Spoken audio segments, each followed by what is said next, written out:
forgot to lower the volume on the music. Hopefully that's a better balance. Hello! Happy Sunday, everybody! How are you today? I just had the weirdest text message. I've never received a text message from my pharmacy before saying, "We have a video with important information about your medication."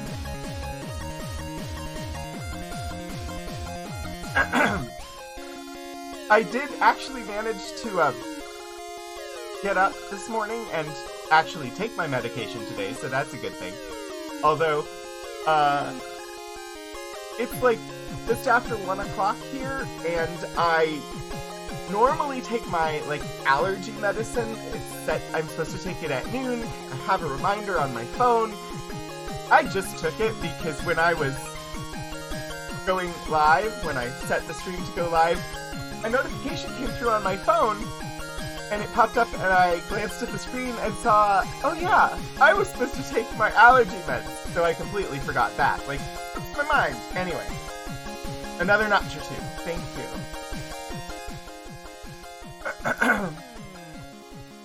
Airline safety videos are getting everywhere. Hi, Geek Outs. Hi, Lord Portico. Hi, Mobius. That said, otherwise today's been, okay, I guess. I don't know if everybody saw, but the BBC Twitter account teaser video for Jodie Whittaker, Doctor Who, on 17 April. Pirates! Female Doctor, pirates! My brain immediately went to Eric's TBD RPG, because why wouldn't it? They did it first. But Female Doctor, pirates! I'm excited!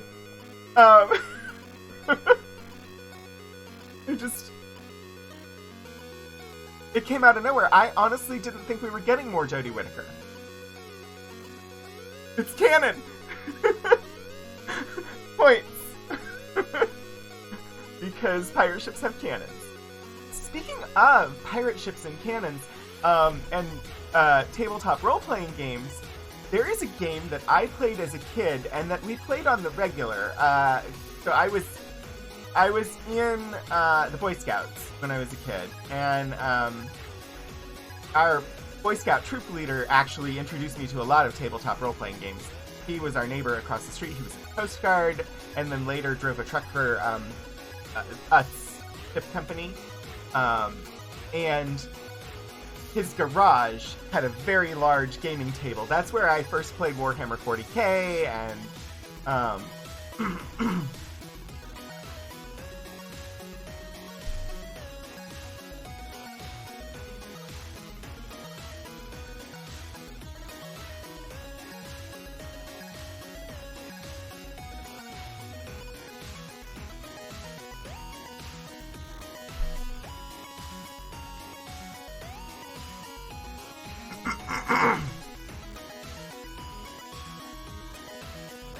waiting to if you all come back.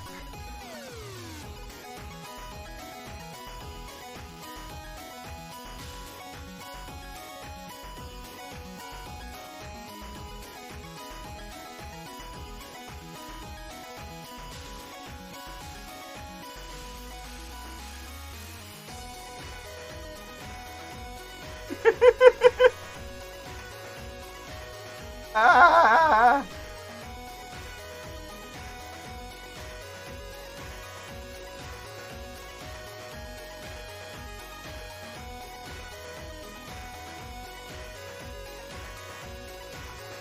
You gonna stabilize? The stream being hindered by Chantel. Chantel, we shan't let you start on time. I don't know, we had an entire week where everything worked just perfectly, and now this. It only happened once yesterday. I think maybe we have stabilized now. Anyway, this neighbor across the street, who was the troop leader for our Boy Scout troop, that was okay. His garage is where I first played Warhammer 40k. His garage is where I first heard Depeche Mode. And there was a game announcements on mobile. Yeah, I'm sure it'll be glitchless. Um, there was a game that we used to play. We would go and there was, I don't remember, it was like an overnight, it wasn't a camping trip because it was indoors. It was like at the American Legion or something like that. And, so like once a year we had this outing where we slept overnight in either like, no, it wasn't the Boys and Girls Club. It had to have been like the American Legion. And anyway, so every time that we did that, we always played a game called Limeys and Slimeys. Which was a pirate tabletop role-playing game where you had little, like foam ships, and the table was the open seas, and you had cheats for your ships, and you had the little foam ships with the little sails on them, and you could designate which flag by sticking a little, like, it was like a pin with a little paper flag on it at the top of the mast. And so there was the plague flag, and you had pirate flag, and you had your different allegiances, and it was a big sea battle. And you, when you would enter an engagement, you would designate which type of shot. If it was grape shot, then you were primarily targeting the crew on the other ship, whereas if it was other types of shot, like chain shot or something like that, you were primarily targeting the rigging on the ship. And, you know, if your ship caught fire, you were basically out of the game. And it was a really good tabletop system, and as far as I know, completely unavailable today. I have looked, if you go on like the Board Game Geek or something like that, you can find an entry on it. But I've struggled to actually find the written rules anywhere, and they definitely don't sell the foam ship model things anymore. But it's a game I recall fondly from when I was a kid. That was one of the better parts of being in Boy Scouts. I did eventually leave the Boy Scouts. I later found out I left the Boy Scouts because I didn't feel welcome as a gay, I didn't later find out that that's why I left. I left because I didn't feel comfortable in the Boy Scouts as I realized that I was gay. But I later found out that when I left because I didn't feel comfortable, that was about the time that the Brighamite Church out of Utah got really involved in the Boy Scouts of America, which is probably why I was feeling like I wasn't welcome. But otherwise, a lot of my love for tabletop gaming and miniature-based gaming and stuff like that came from that. And I would love to play Limeys and Slimeys again sometime. Chantel's probably trying to figure out 23 across on the New York Times crossword.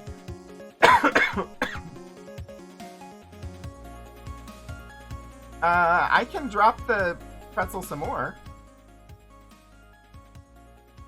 I don't know.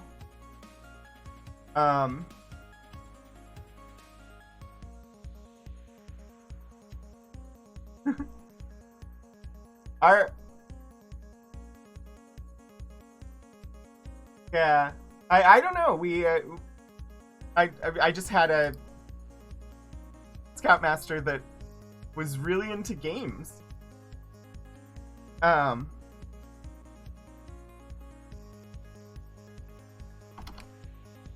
gonna look it up now.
I kind of feel like I should move the graphic so that it's not covering my face, but at the same time, I feel like it's extremely appropriate that it is covering my face. So I'll probably leave it.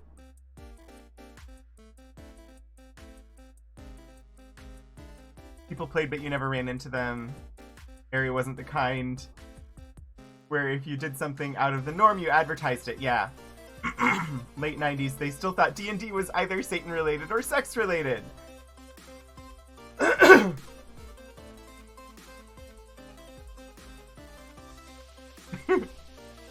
Yeah, this graphic brought to you by Frustration and created by Hannah.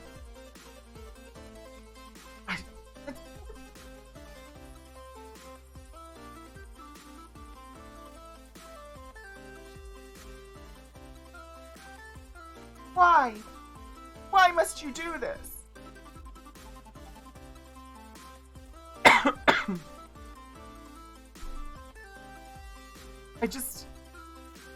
We had 1 week. We had one lovely week where everything worked perfectly.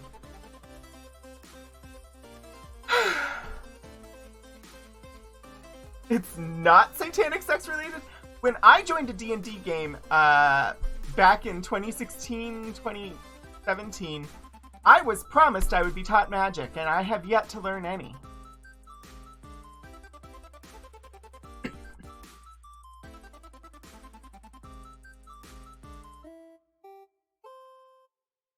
Oh dear. So, likely we will have a delay today.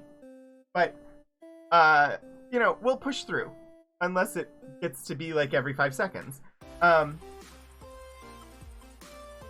spent this morning reading the very beginning of the Edge of the Empire core rulebook so that I can prepare for a game that I'll be playing there.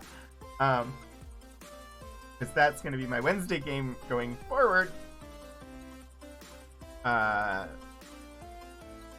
So learning a whole brand new system that I've never played before. Actually, I'm really excited. I read through the rules and it seemed really complex.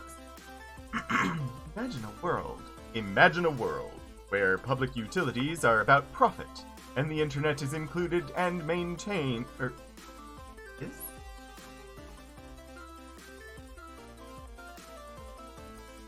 Ah, gotcha. Imagine a world where public utilities are not about profit, and the internet is included and maintained, protected, regulated like anything else. Yeah, that "not" was very important. Right. Well, I'm gonna cross my fingers, and I'm gonna hope that we can continue playing Tali's companion quest today, without significant interruptions by Chantel. I mean, I would love to imagine a world such as that, unfortunately.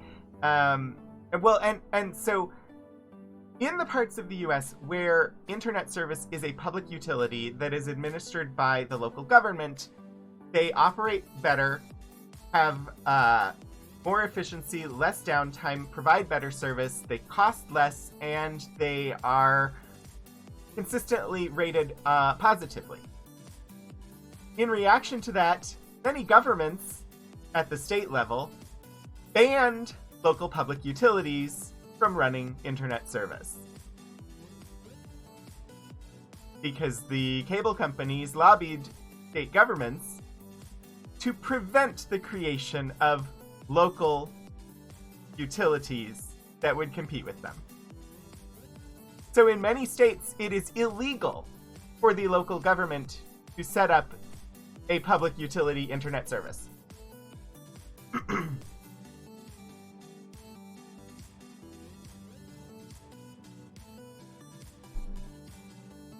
I do not know if that is the case here,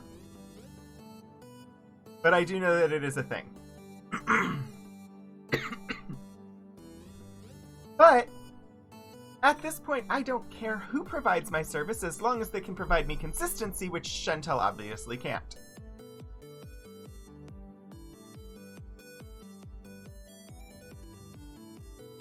I don't understand. But I'm trying to be positive. I'm going to try and not complain about that the entire stream. I have the graphic ready in case we need it. I'm going to switch us to the game.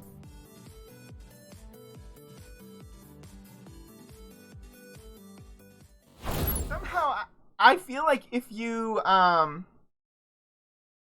you started a nonprofit internet service provider, you would be sued out of existence before you ever got anything going.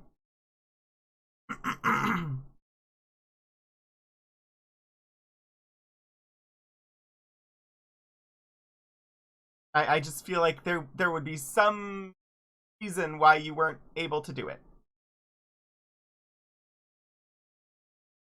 Considering that the ISPs are able to maintain monopolies over geographic areas simply by claiming that satellite is a competitor, even though satellite is not a competitor for ISP. Indeed, actually, people who set up their houses with solar panels and provide 100% of their electrical needs from their solar panels can indeed be fined and arrested for doing so. For not taking electricity from the utility grid.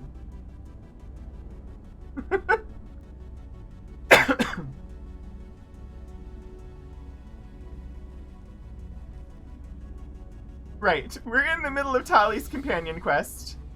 You can't see it yet, though. So I am just waiting.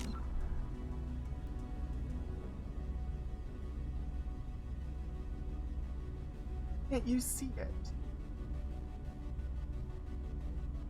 Hello, game capture. What are you doing? Why are you not capturing Mass Effect 2?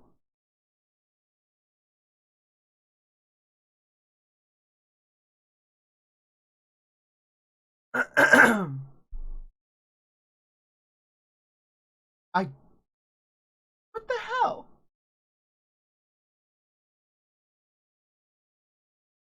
Game capture has always worked before for this game.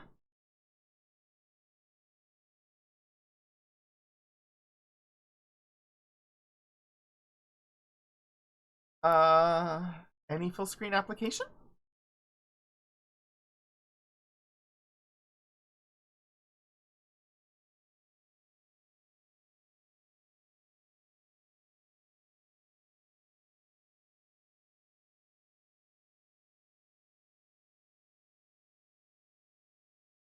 Well, like, I did not change anything, but screen capture has decided not to function. So I'm going to display capture.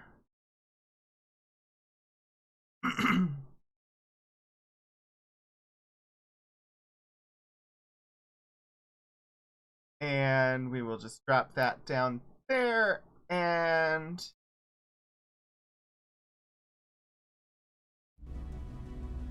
can you hear it as well as see it now?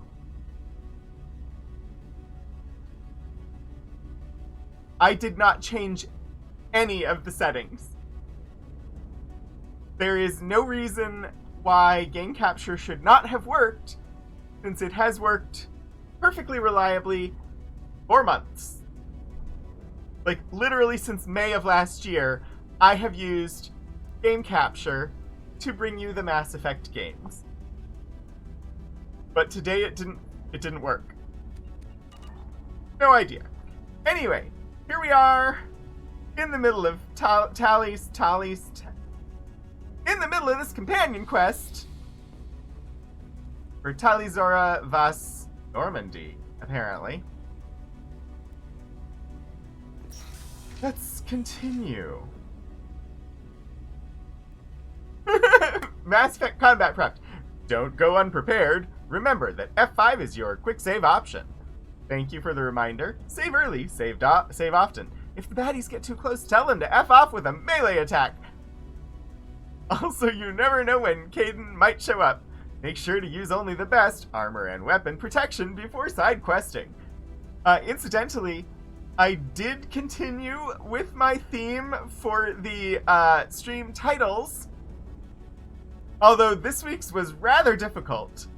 It is there, and if you can figure out what I am doing for the stream titles, you'll get some points. Because I don't really have anything to give you, but there are points.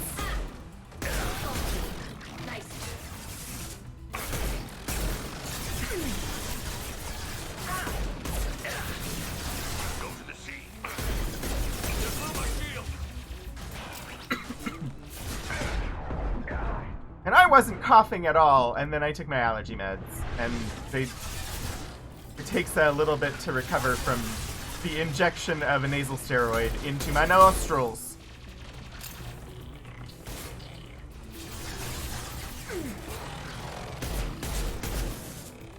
So, apologies for that. It'll be over soon. Sets the jackpot at 25,000 points. Seems good. Eventually, I may even come up with something for you all to use points for.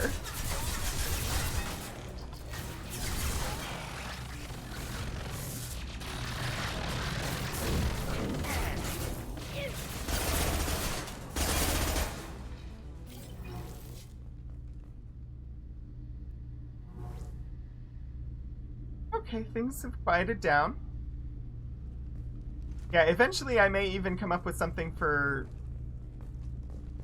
you to use the points for. But for now, they're just fun, and like the silliness of the stream title naming was just a whim. I was just like, I'm just gonna call it this, and then every week I'm going to continue until this is done, and if people figure it out, awesome! And if not, I'll tell them when it's all done.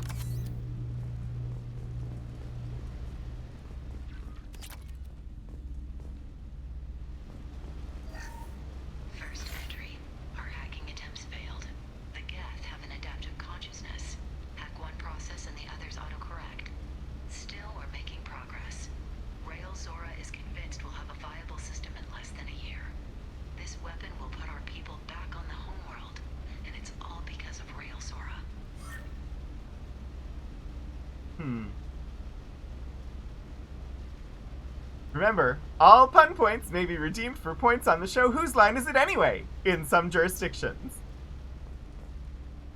Line Is It Anyway was such a...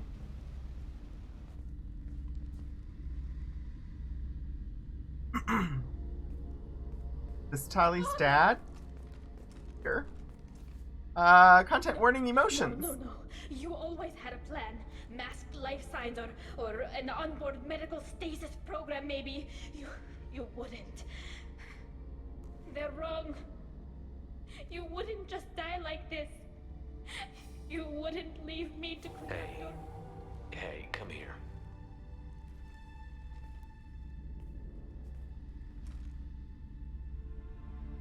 Damn it. Damn it. I'm sorry. You've got nothing to be sorry about. Maybe he would have known I'd come. Maybe he left a message.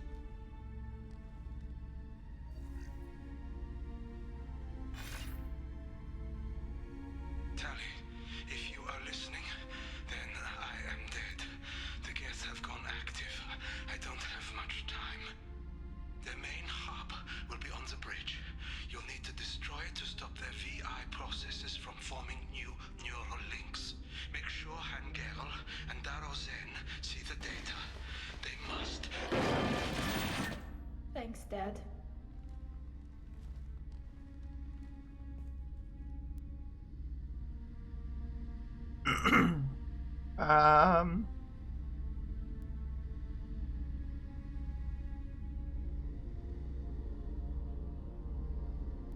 For some reason, this is a very difficult choice. We're not gonna go with the Geth cut him off. he did what he could. Seems like we're trying to comfort, but at the same time,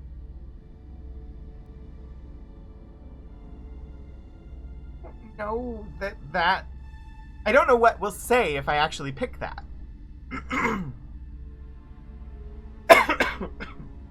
Pardon me, I apologize for the coughing.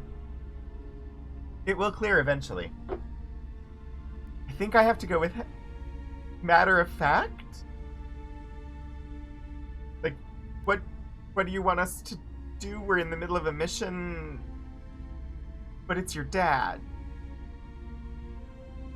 Do you want to get your father back to the shuttle?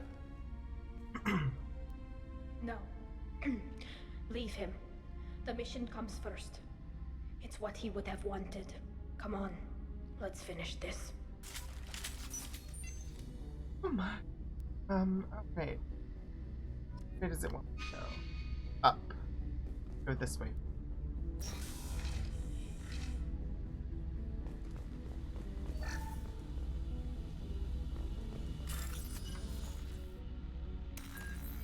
Oh, it's this one.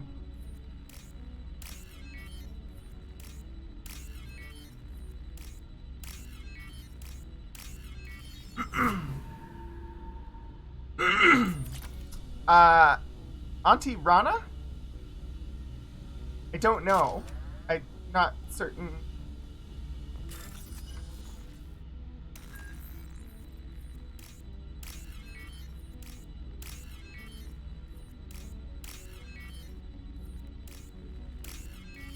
Is that the character that was played by, Shora? I did that. Okay, that was who that was. I don't remember names. I remember who the actress was that played. Head Judge, yes. Yes, we spoke to her.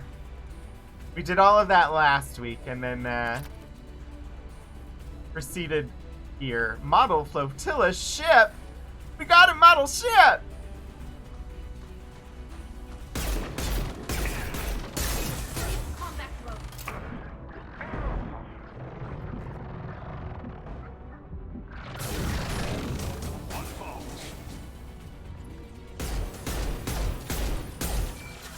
Dang it. Can't shoot through the glass.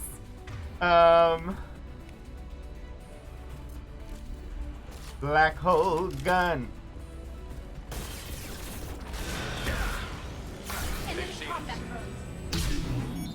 Holly! Holly was in the way, and the black hole gun did not shoot where I intended. Oopsie! I don't have to feed the model ships. That's good, because the fish died. Maybe if they gave me model fish.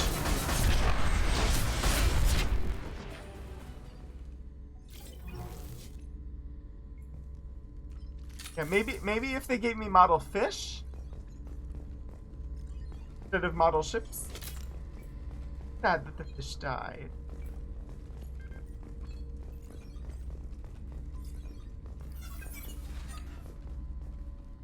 This console is linked to the main hub Father mentioned. Disabling it shut down any Geth we missed.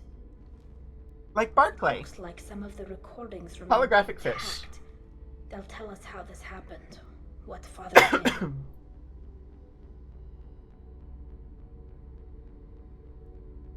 You sound like you don't really want to hear it.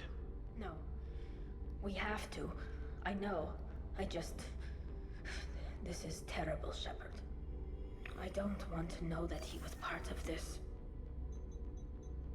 Do we have enough parts to bring more online? Yes, the new shipment from your daughter will let us add 2 more Geth to the network. We're hearing a breakthrough on systemic viral attacks. Perhaps we should inform the Admiralty Board, just to be safe. Why? We're too close.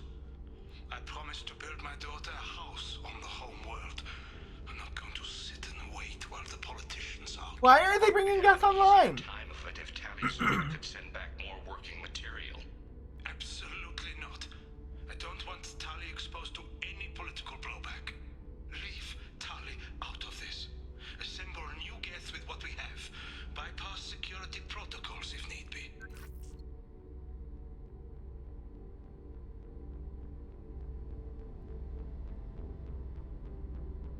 was deliberately networking the Geth to Sapiens to do weapons tests. That breaks our most sacred laws. Laws that predate our flight from the homeworld. Everything here is his fault. I tried to pretend it didn't point to him, but when this comes up in the trial, we can't tell them. Not the admirals, not anyone. Whoa, whoa, whoa!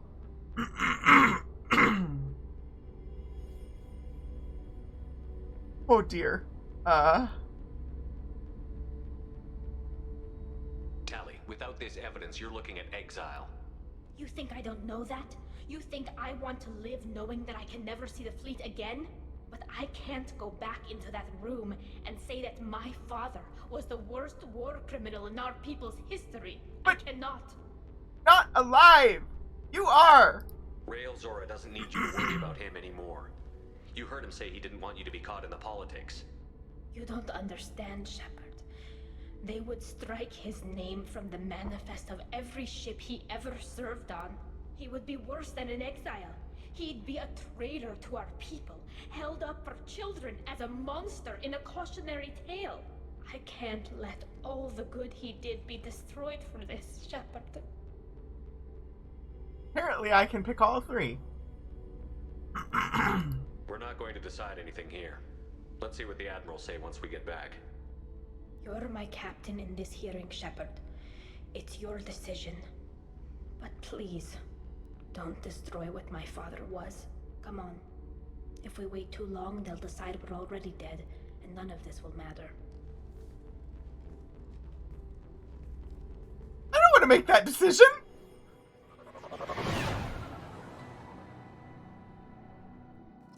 Oh, heck.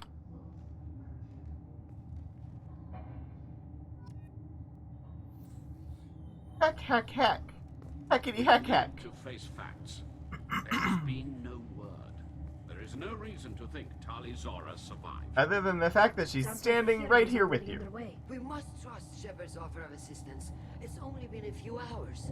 The Quarian Marines lasted less than 5 minutes, Adam. Call it. A pity Shepard past Normandy is a better speaker than a soldier. I recommend posthumously exiling Tali Zora.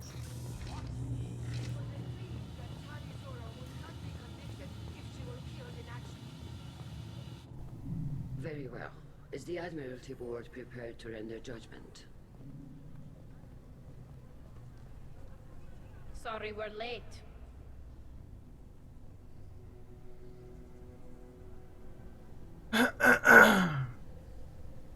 Boy.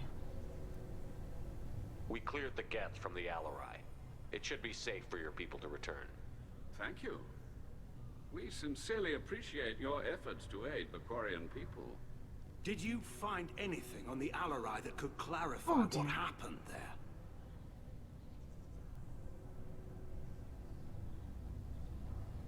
Shepard, please. Does Captain Shepard have any new evidence to submit to this hearing?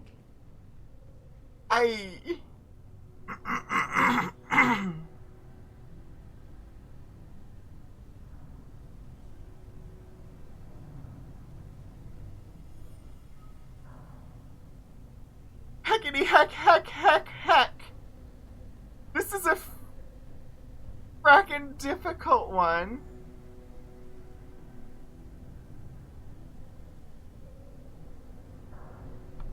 I think I can rally the crowd without making a decision. Look at them. All of you. They don't care about Tali. All they care about is their war with the Geth. Tali risked her life for all of you. On Haestrom, hell, on the Citadel when she stopped Saren. She deserves better than this. Oh dear. If Commander Shepard has no new evidence, I suggest we render judgment. Me? Wait! Shepard is right! Tali saved me. She doesn't deserve to be exiled. Damn straight. Tali's done more for this fleet than you assholes ever will. You're pissing on everything I fought for, everything Tali fought for. So if you exile her, you might as well do the same to me. Me too.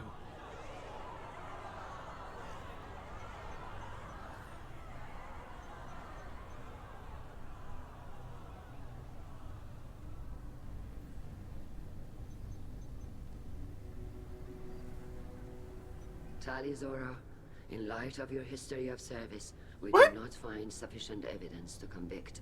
You are cleared of all charges. I didn't think rallying the crowd was one of the choices. Commander Shepard, please accept. I thought I was stalling for time. Appreciation for you taking the time to represent one of our people.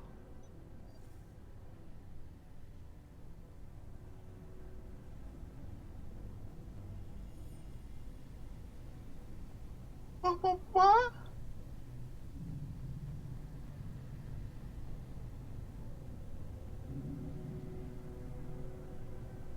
With all due respect, Admiral, I don't represent one of your people. I represented one of mine. That honestly should be well within their culture. This hearing is concluded.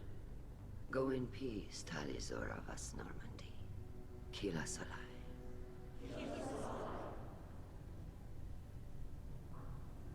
I can't believe you pulled that off. What you said. I've never had anyone speak like that on my behalf. Thank you for So apparently doing my this for my conversations father last and me, week even when made that work. Chaotic good. I must do this.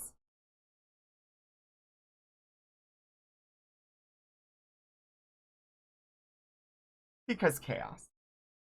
There was a chance that things could have gone very wrong. I honestly thought Rally the Crowd was like delayed to give a moment to like under our breaths like chat with Tali. I didn't think Rally the Crowd was one of the like options for actually resolving the situation. I thought I was gonna rally the crowd and have time to like consider which of the other options to take. So I was somewhat surprised. I do wonder about how the Paragon option would have gone, but we made our choice.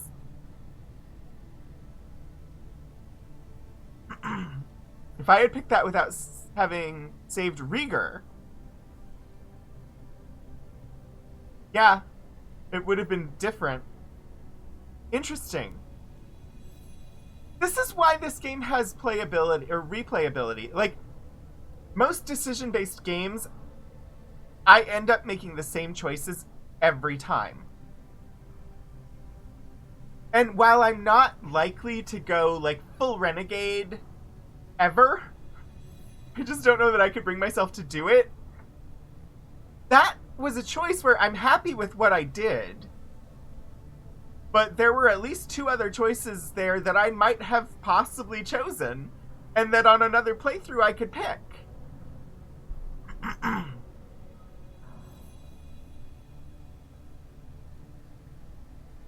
Consequences of my choices are now starting to bear fruit. Well, we're actually playing story instead of running around the galaxy reading entries about planets the entire stream. But wow.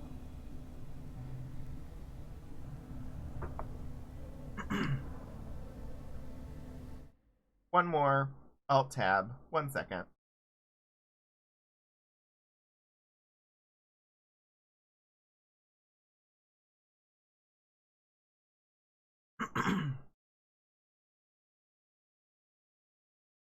Don't talk about my fish. I seriously, I need like a memorial ceremony for my dead fish. And some holographic replacements for them, please. Thank you for being there for my father and me, even when... Thank you.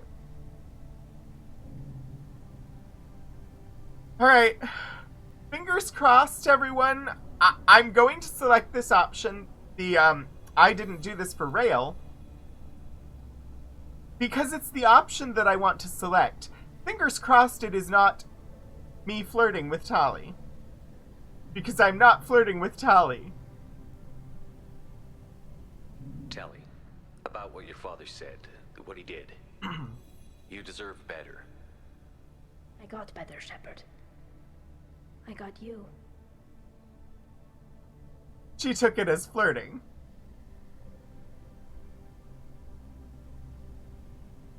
Tali, I need to let you know you're not the one for me. Unless... Are you Kaidan in a suit? If you're actually Kaidan in an environment suit, then we can have a different conversation. We can still go back in and get you exiled if you want. Thanks, but I'm fine with things like this. It's fun watching you shout. Come on, Tali'Zorah Vas Normandy. Let's get back to our ship. Thank you, Captain. This looks interesting. I do like Tali. Tali is a good companion. Regrets to inform me that Tali is not Kaidan. Dang it. Did I talk to people? Vitor, I can't believe you stood up and spoke Yes! to me. Oh, well, it's good Rieger was there. He said most of it. Vitor, thank you. Oh, Vitor was first. And thank you, Shepard, for helping me and Tali both. Guess you just needed a pretty woman to help you feel better. Well, maybe. Good luck, Tali. And you too, Commander.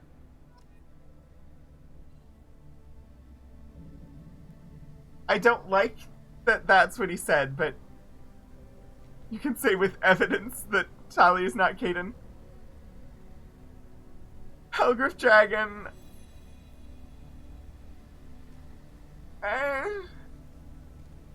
We've run into Kaidan once, and he didn't like us because we were working for Cerberus. We haven't yet run into him again. But we also still have never been to the Citadel in Mass Effect 2, which I suspect if we ever do go to the Citadel, we might run into Kaidan again. Although I have no idea because we've never played the game before, so... Very impressive speech, Commander Shepard. But tell me truly, did you recover any of Rael Zora's research on the Alarai? Nothing that will help you, Admiral. Pity. Oh well. Whatever is created can be recreated. In any event, I am pleased that our talk regarding the war conundrum allowed you to help Tali. Her exile would have been unfortunate. Your ideas are wrong! I'm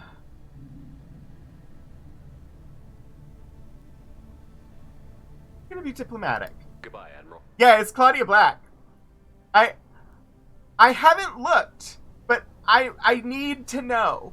So if you know, please tell me, is Ben Browder a voice anywhere in the Mass Effect series? Because if not, then this is a really remarkable instance of Claudia Black being in something that Benjamin Browder is not in. So I need to know if Benjamin Browder ever voiced a character in Mass Effect. Carl, thank you. I can't believe you did that. You'd have done the same for me, ma'am. Figured I had to say something when you didn't use that evidence you found on the Alarai. I didn't say anything about finding evidence, Carl. Noticed that, ma'am?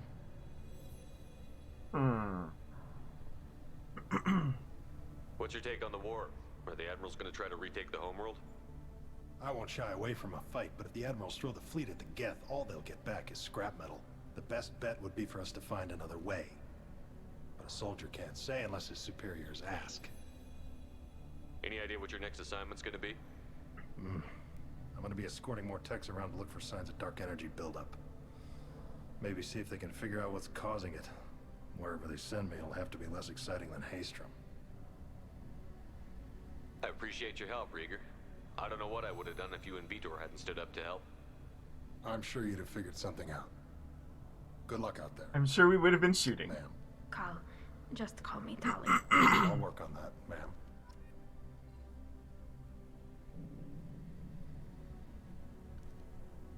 I think I got more Paragon points. Did you hear that speech? Hila.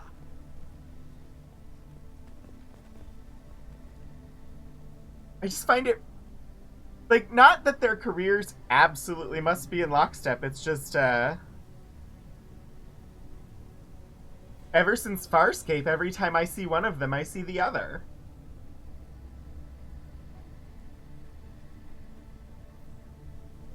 Doing a quick little check. Also, Ben Browder was a voice in the Guardians of the Galaxy video game.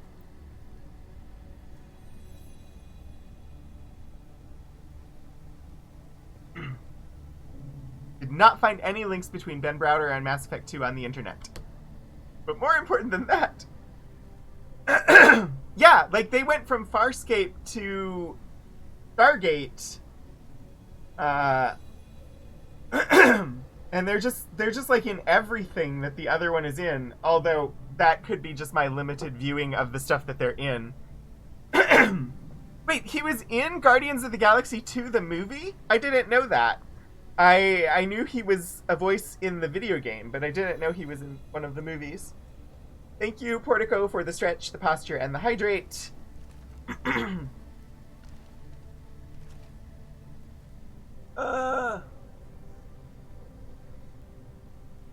Once again, I apologize for the phlegminess. Usually I have an hour for this to calm down after taking the meds, but today I took my allergy meds right before stream.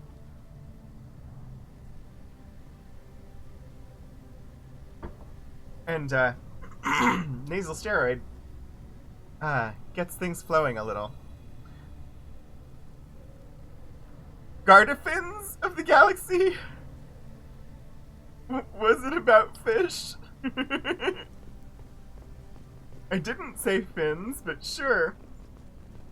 Sure. Gotta protect those fish. I believe Tali and their captain took back the Alarai. Very impressive, Shepard. Thank you for your help on the Alarai. And thank you for helping Rael Zora's daughter. You stood for her when we failed. We were wrong to let our own concerns about the war overshadow Tali's trial. This is weird. People are so nice now.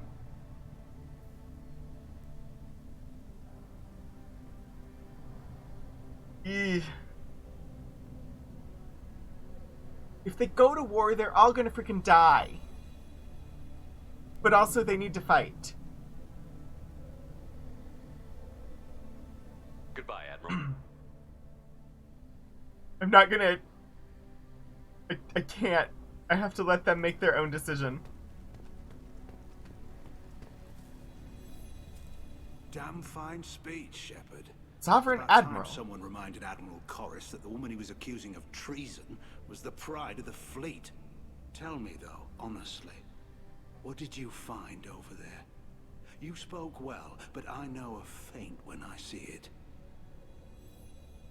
Tali, is there anything the Admiral should know?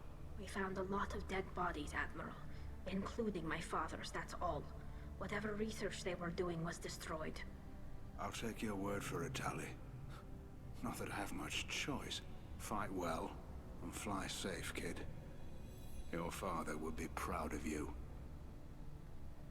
I really think that we should have told them. Like, I feel like they need to know that there's a faction within their ranks that is activating Geth for research purposes. That is a clear and present danger that they need to address. But I'm leaving it up to Tali. I trust her. But I really do think, Tali, that you should tell them. At least one of them. The Admirals thought they were humbling you by forcing you to represent her, Shepard. I'm glad they were wrong. You didn't mention survivors. Did you find real Tali? I am sure he would have left you a message if he'd had time. Oh, what? Why would they even make that an option? He clearly did care about Tali. He only was doing what he was doing because he cared so much about her, he wanted to give her back the homeworld. Hi, Tony! Lord Effect is going okay. Some people that play this game are bad fish. We found Rail's body. He left a message for Tali. I can only imagine how horrible this is for you, child. But at least you got to hear your father tell you he loved you. Yes. Thank you, Admiral. Good luck on your mission. No matter how dark it gets, the fleet is always with you. Keela Salai. I still hear Keela Salai as keep us alive. And looks like I am stretching and hydrating and whatnot again. Thank you, Tony. And oh, we've got a hat trick. A hat trick in the queue.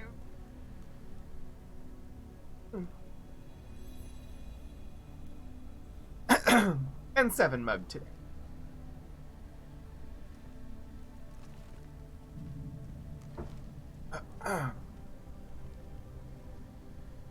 And I don't know, posture, I don't know how to show you that I'm trying to do better posture, but I am trying to do better posture.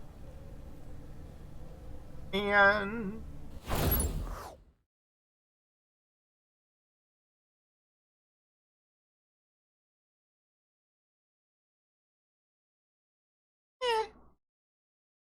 oh, Tony, it's totally fine.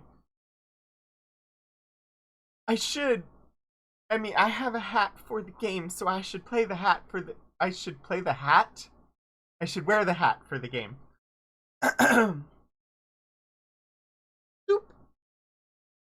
Y'all, I am really excited about a game that's coming out tomorrow. I probably won't play it on stream, but I'm super excited. It's silly. It's really silly, but for the longest time, the only video games that I played were the Lego video games. And Lego Star Wars, the Skywalker Saga, finally comes out tomorrow. And I'm really excited about it.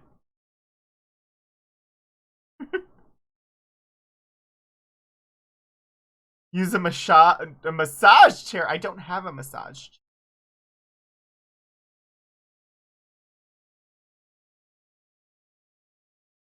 chair.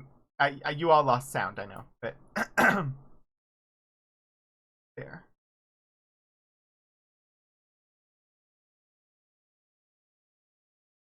Windows are weird today, sorry. Get Rogan a massage chair. Oh gosh. Yes, so Lego Star Wars, honestly one of the best of the Lego video game series, although Lego Jurassic World, amazing game. I bought it from the Apple Store, the Apple App Store, and played it and 100%ed it on the Apple App Store. Later, I bought it on my PS4 and 100%ed it on the PS4. I love Lego Jurassic World. It is a really good game.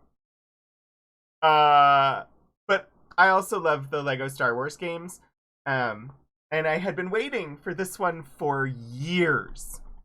And it's finally coming out tomorrow. So I'm excited. I'm gonna have to go and actually start at the beginning and play all of the Lego Star Wars.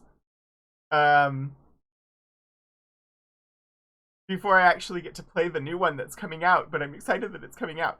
Anyway, that's not the game we're playing today. I just had to be excited for a moment because I've been waiting years for this game. I will get to have... I will get to play as Oscar Isaac in a Lego video game.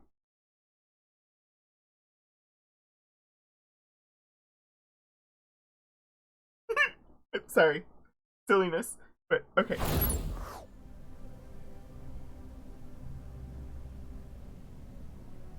Oh boy. Let's see. We have the codex that says there's something new. Like it's a secondary entry. I'm gonna get to play as Poe and Finn in a Lego game, and I'm excited about that. Both are in space. Moon Daddy himself. Oh yeah, I will save. Yeah. I I saw the first episode of Moon Knight.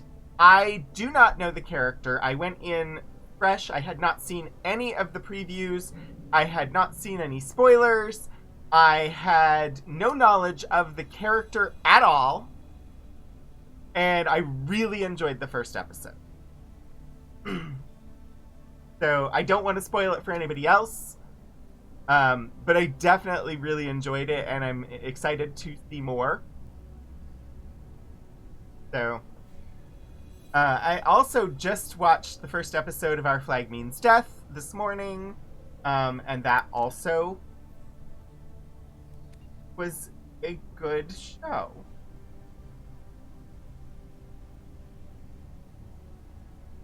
We have an entry on Quarian live ships. There are few wide-open spaces in Quarian spacecrafts. Live ships are the exception. Each ship is a massive hydroponics facility growing thousands of tons of genetically modified staple crops under artificial life in highly enriched soil.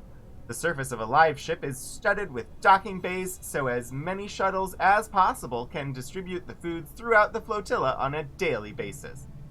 When received, the crops are sterilized with radiation, ground up into nutritious pastes, and pumped into Quarian suits through feeding tubes. In return, waste products that could be used as fertilizer or compost are returned to the live ships through an efficient, if odorous, recycling program. Live ships do not hold animals. The Quarians consume a vegan diet, driven not by ethics but by practicality. Captive animals require living space and consume large amounts of water and plant matter. The Quarians cannot afford such an inefficient resource-to-calorie ratio, to say nothing of a live animal's disease or allergen potential. As a result, when the flotilla arrives in a star system where life is based on the same dextroamino acids that the Quarians consume, pastes based on animal proteins fetch highly inflated prices, and the vendors are typically mobbed by Quarians wanting a new taste sensation. The sickness that often follows these binges is treated much the same way as hangovers are in human culture. Painful, but part of the overall experience of excess. Oh, the live ships do not have fish. His London accent wasn't that bad. I don't actually know what his actual accent is. But yeah, Oscar Isaac. So I fully agree with people's assessment that Paul Rudd was the sexiest man of the year. I think that was last year's, wasn't it? But I will be very surprised if Oscar Isaac does not get that title soon. 2 more hours of you making fish jokes. I'm here for it. Alright, journal, tally, treason. Return to the Normandy. It's all we've got left in this mission. I've got points to spend. I'm gonna wait until we're back on board. I'm gonna save, because you reminded me to save and I forgot. And then I'm gonna push F to return to the Normandy. Mission complete. Has a cold shower. Mission summary. Tali Zora has been cleared of all charges, and her trust in Shepard ensures her loyalty on the mission. Political ramifications of Quarian war efforts against Geth are troubling. Likely to need Quarian forces against Reapers. Cannot risk additional instability. Experience gained 750. Tali power unlocked. Drains enemies' kinetic barrier power to boost your shields. Nice. New outfit! Nice. Geth Shield Strength. Use the research computer. Squad member upgrade plus 25% shield strength. Squad members with Geth shield technology, Geth and Alliance technology diverged when Geth migrated beyond the Veil. While Geth technology is wholly incompatible with Alliance technology, this upgrade improves on Geth shielding by integrating recent Alliance advancements in redundant field generators. Omni-tool upgrade. Standard Omni-tools are calibrated. It's the same description as always. By making them more dangerous, we make them more powerful. Cool. 1,500 funding, 30,000 credits, and 45,000 total credits earned.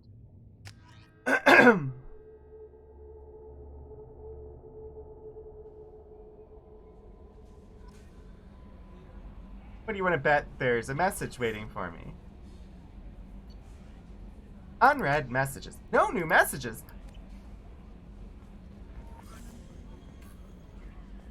Go see Joker. A character who should be romanceable, but as far as I'm aware is not.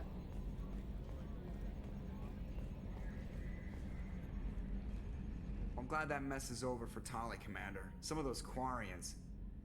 I guess living your whole life aboard a ship can really mess with your priorities. Not that I would know. I'll just burn myself. Great. Joker. I assume everything is going well up here? Good for now. Fractured my thumb on the mute, but I think I made my point. That's it for now. See you, Commander. I wish there was more. I wish there was more interaction with Joker. I wish I could romance Joker. Mark on 2, clear. Self-burn. I burn myself all the time. Usually on a tray fresh out of the oven. Or on food. I burn myself on food all the time. It's on the plate. I pick it up with a fork. I stick it in my mouth. And suddenly I have a burn in my mouth for days.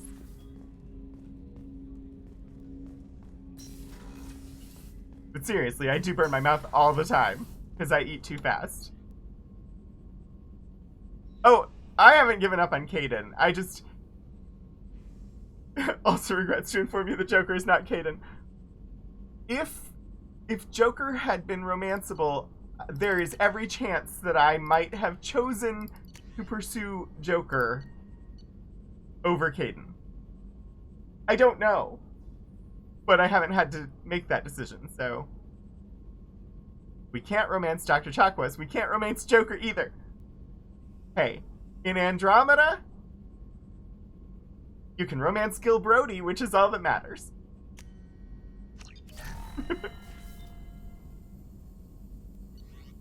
I always romance Gil Brody, although I have also romanced... Actually, I've romanced all 3 possible same-sex male romances. The only one I've ever gotten all the way through to the end of the game with is Gil Brody. Arches an eyebrow? About what?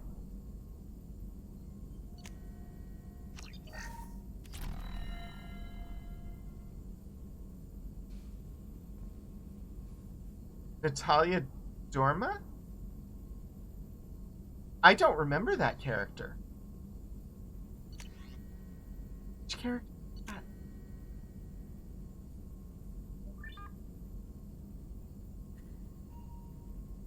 You're judging me for romancing Gil?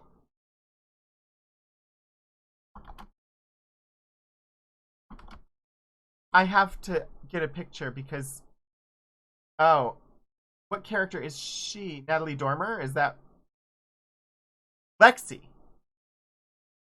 You can't romance Lexi? Why not? I also did not know that she was a voice in that game. Why can't you romance her? That makes sense. She's on the ship. Seems like a character you should be able to romance. Very strange.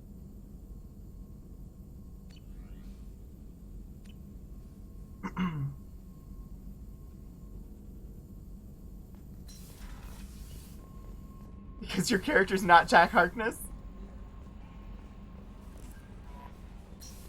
Oh, John. John. Sorry. John Barrowman, who I have met in person multiple times and was, for a while, a pretty... Well, I don't know. He was a work colleague with my best friend.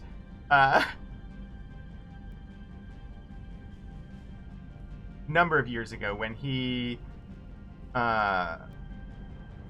was starring in company at the Kennedy Center for their Sondheim celebration. I don't want to look at the dead fish that are no longer in the fish tank.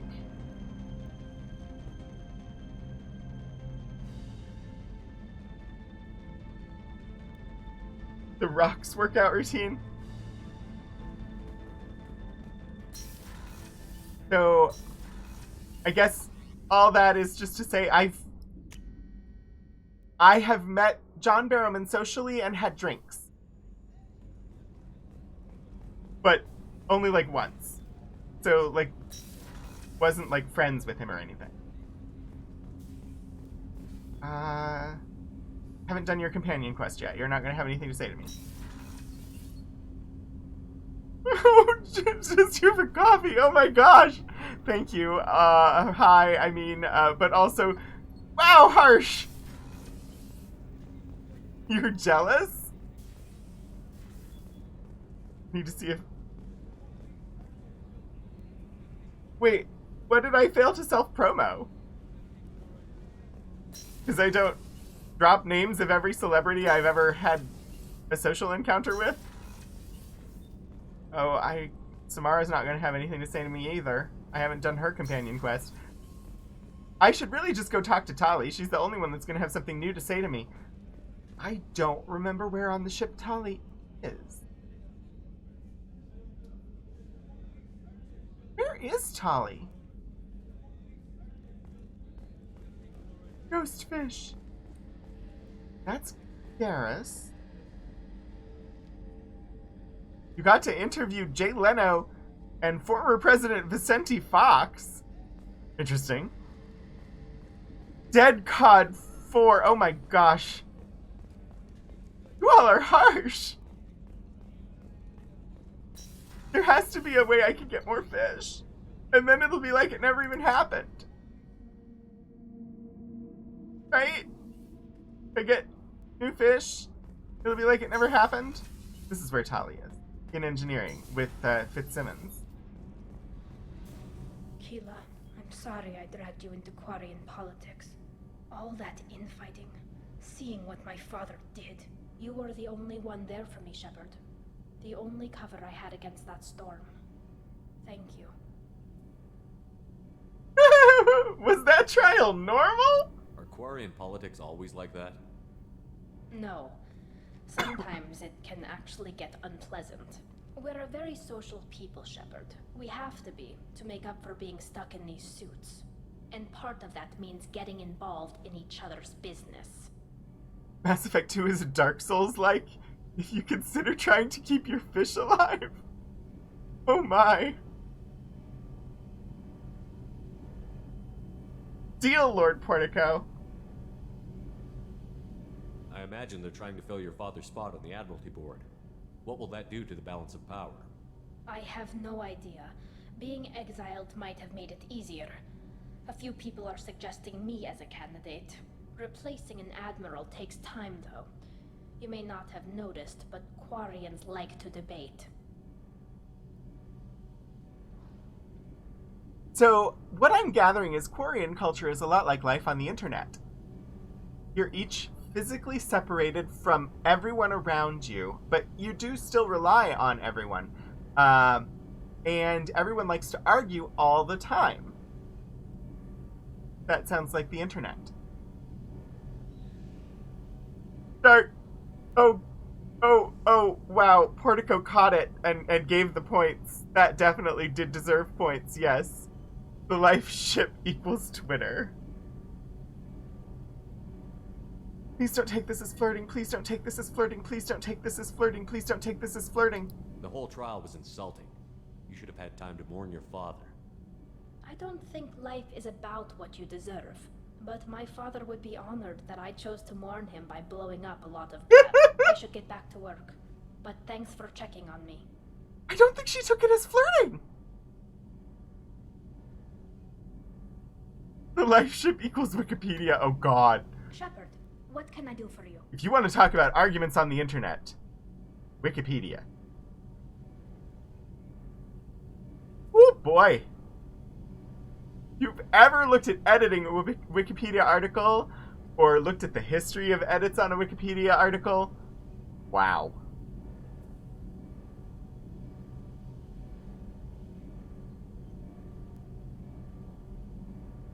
Have you got time to talk? I really need to clean up this engine. Maybe later? I'll let you work. Pretty clear when the flirt lock-in option appears.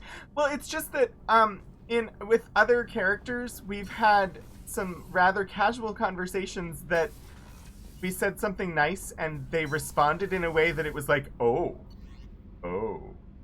they really took that not the way I intended.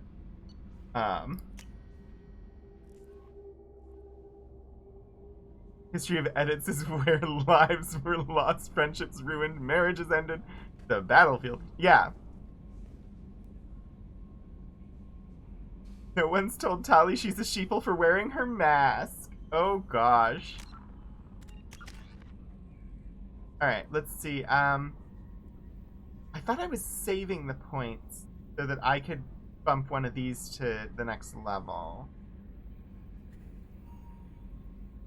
Yeah, that is the key.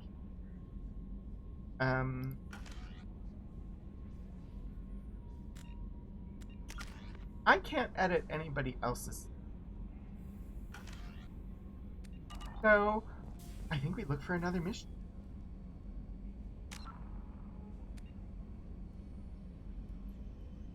Too soon, well done, or both, yeah. Random defenses to arguments to a topic, no sane person.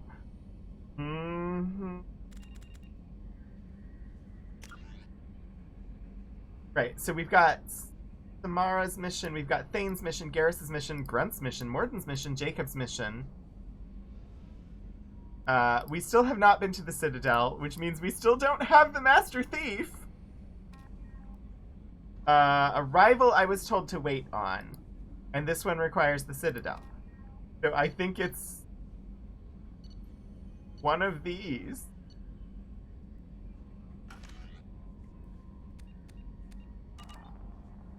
Goodwin's Law? Wait, what is Goodwin's Law?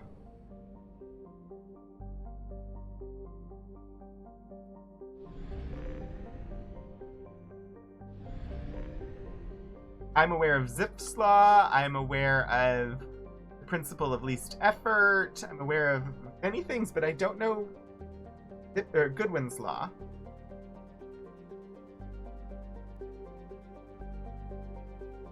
If you invoke Hitler, you lose the argument?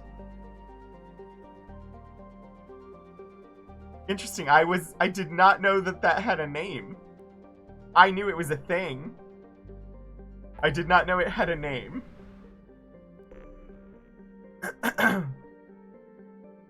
That's the... Could return to Omega and help Samara. Go to the Rosetta Nebula and help Jacob.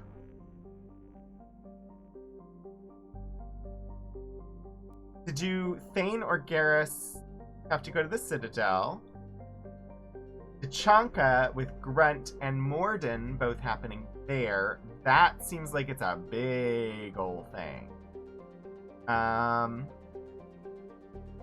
think we're gonna go to the Rosetta Nebula and deal with Jacob's press.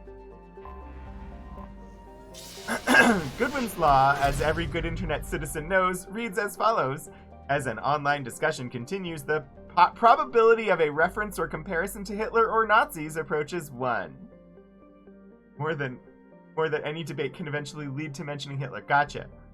Short for Goodwin's Law or rule of Nazi analogies is an internet adage asserting that as an online discussion grows longer, regardless of topic or scope, probability of a comparison to Nazis or Adolf Hitler approaches 1. Gotcha, the internet equivalent of carcination. Created in 1990? Wow!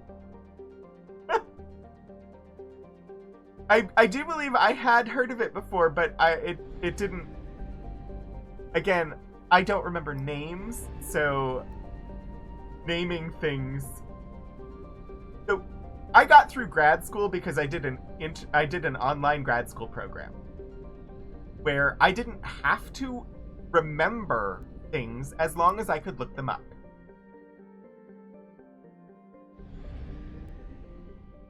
Which was very helpful for me because remembering details, names, dates, things like that, those are not things that I do well.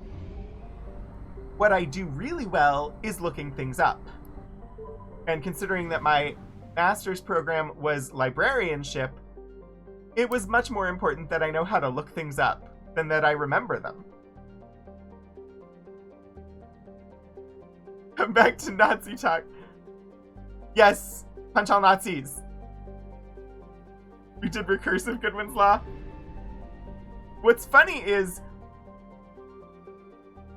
if I continue with the naming convention that I've been doing for the Mass Effect streams, it will eventually intersect with the topic of Nazis when we get to the last entry, and I've actually considered that I may not actually do the last entry because of its historical association and wanting to protect the chat. So I might skip that one and approach it in a peripheral fashion. But, you know, if by then somebody has guessed what I've been doing with the titles for the Mass Effect streams, that would be cool.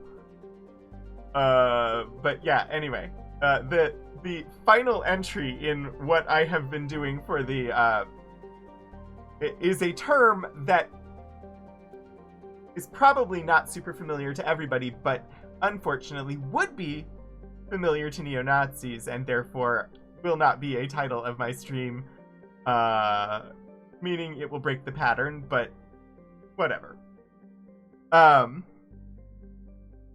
Just want to eat fried pastries and punch Nazis. Knowing how to find the answer is really better than just knowing the answer, because sometimes the answer changes anyway. Indeed. And we were having this conversation, my husband and I, the other day about how job interviews are structured and how stupid it is to prepare a list of questions, have the interviewee show up, and then throw the questions at them sight unseen.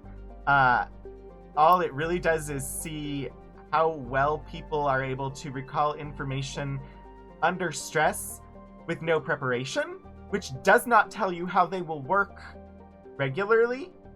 You give the questions in advance and allow people time to prepare answers, you'll get a much better sense of what type of work they're actually likely to turn in.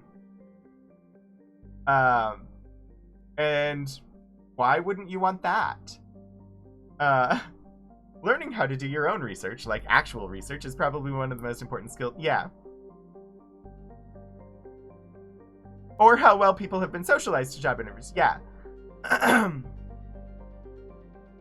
5 year. Where do you see? Yeah, no, that's a horrible question. That means that the interviewer doesn't really know what they're doing. Because it's not a relevant question to anything. But I work in academia, and I would much prefer to give people the questions in advance so that they have a chance to order their thoughts and answer in a specific and nuanced fashion. I'm much more interested in, can they go locate information and formulate a coherent response, than I am in whether they can draw a good answer out of their brain under stress in the moment. Because there's literally no situation in a university archives where you need to draw information out of the ether under stress. You always have tools available. You always have time to look things up. I'm much more interested in what that is. Like, I want... Just because... So the argument is, well, how will we know if they're qualified if they have time to look up the answers? How will we know that they're qualified? How will we know that they actually know anything about this? They could just go and look up and find a good answer and give us that answer. And I'm like, who cares? if you give them time and they find an answer and they're not qualified, they're not going to be able to contextualize that answer. They're not going to be able to talk about it authoritatively. If they're able to find an answer and give you that answer, that means they're qualified. If they're able to find an answer, give you that answer, talk about that answer authoritatively, explain what they mean, they're qualified. Even if they couldn't do that point blank first time seeing the question, even if they need some time to go and find that answer, they're qualified because they know how to find the answer and what to do with it. I'm going to scroll back. I've missed some chat, but...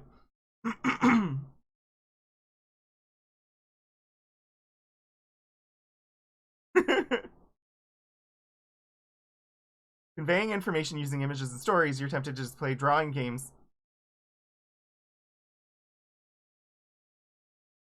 Yeah.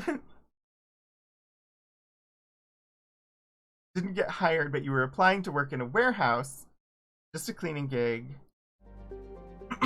Theft prevention.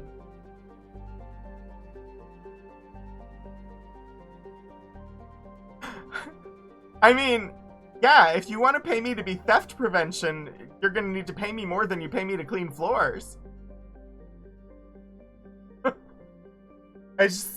Yeah, sorry, I'm on my very first hiring committee where we actually, as a group, all agreed that we should definitely provide the questions to the candidates ahead of time.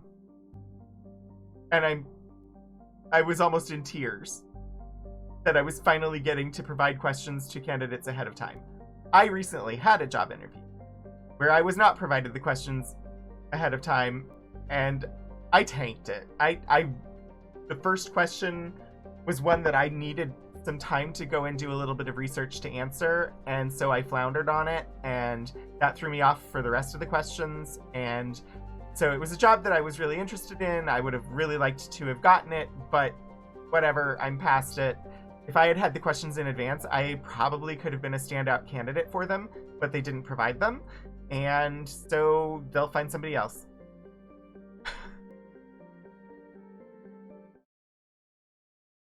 They don't have to draw well. Yeah.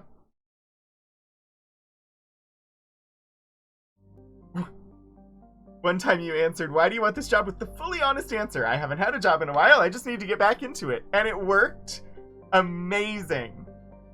One time I answered the "Why do you want this job?"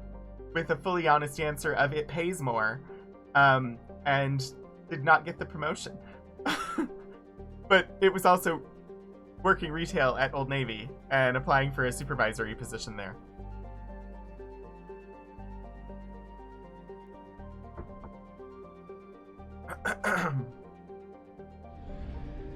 So, no big loss. Right, here we are. Selene. The mid-sized hydrogen-helium gas giant Selene has an automated helium-3 refueling station, indicating that this remote system was once inhabited. Its distance from the mass relay and archaic design of the fuel station suggests that this system was mapped by someone who did not go through the relay, but discovered it in independent FTL exploration. Selene is within the frost line of its parent star, where gas giants do not normally form. For this reason, Selene is believed to be an extrasolar capture. Orbital distance 0.5 AU, orbital period 0.4 Earth years, radius 38,920 kilometers, day length 12.8 Earth hours. Oh. It's poor.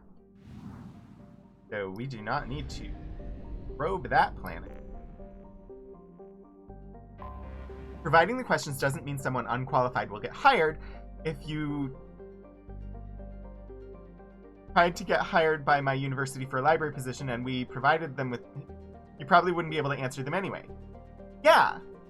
You still have to have the experience, the degree. You need to be able to... you need to know where to look for the answers and what good answers look like. You need to be able to contextualize the answers and explain them. And so, like, the first question in the interview that I had was... it was asking about different movements in speculative fiction, what were pivotal works that influenced the genre overall. And I know a lot about science fiction and speculative fiction. I know a lot of works, but I don't do well with names.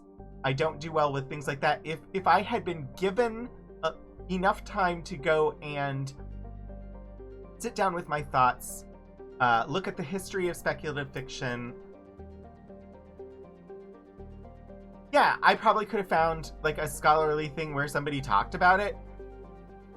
But much more likely is I was going to sit down and look at speculative fiction, the history of such, look at iconic works that I could point to, like Frankenstein, or the first pulp sci-fi novel, or pulp sci-fi magazines, and be able to talk authoritatively about how they shaped the evolution of the genre. I mean, I know that there was technically what is considered a speculative fiction work back in ancient Egypt, but I can't tell you what it was or how it might tie into the overall genre without sitting down and refreshing my memory on the details, because I don't work with it every day.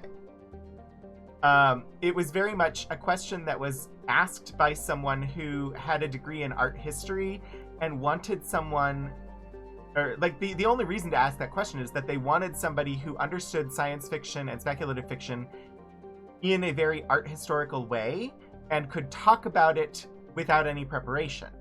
And if that's what they're going for, I am not qualified for the job. I understand it from having read a lot of speculative fiction and interacted with the genre multiple times and really enjoying it, but I've never academically studied it. I don't have a master's degree in it.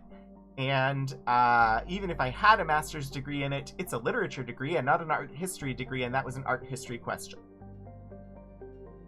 So I did my best on answering it. Part of my answer was I would need time to dig into this before giving any sort of presentation or lecture about this topic. I would need a little preparation time. And that was how I left it. Probationary periods. Yes, there is a frying pan. Wait, there's a frying pan weapon in Tiny Tina? Amazing. I'm not a huge first-person gamer. I am tempted by Tiny Tina Wonderlands. I will probably wait until it comes to Steam or some other method of purchasing for my PC that is not the Epic Games Store. But I will keep it in mind because I do look for games that have frying pan weapons. Strange fantasy, proto sci-fi. Yeah, I mean, it said, like, there were requirements related to speculative fiction in it. It was a very specific position to speculative fiction.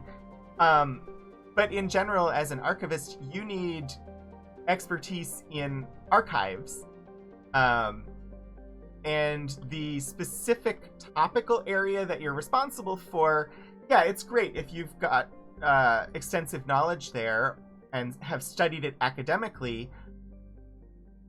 But the job just asked for knowledge of speculative fiction, and I have tons of knowledge of speculative fiction. I just have not studied it academically in an art historical context. So, you know, whatever. When you worked in advertising during photo manipulation, you had a short list of 4 come in for a brief trial to see. Halfway through, one of them had to leave because they couldn't color match the images. Oh dear. What? Oh. That is sad. But yeah, there are definitely certain jobs where a very specific need is there and accommodation isn't possible for that specific position.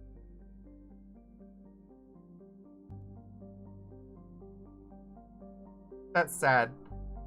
As an interviewer, I go in always with the attitude of I want them all to succeed. I want this to be the hardest decision I've ever had to make because they're all amazing. And I get sad when people aren't amazing. But I go in like, we are on the candidate's side. I want you to succeed. Alright, I'm going to read about Parnassus now. Look at how gorgeous it is. Is it like a blue marble with little green highlights? Parnassus, a boiling hot rock planet with extreme tectonic activity, Parnassus is home to many volcanic mountains. Surface scans reveal several geothermal and solar power stations, tapping the planet's abundant energy. There is no history of the planet or its government in Citadel Council records. Given its proximity to a mapped and recorded planet like Selene, someone must have deleted Parnassus from the database. Orbital distance 1.1 AU, orbital period 1.2 Earth years, radius 5,850 kilometers, day length 50.2 Earth hours, atmospheric pressure 4.71 Earth atmosphere, surface temperature 158 Celsius, surface gravity 0.8 G.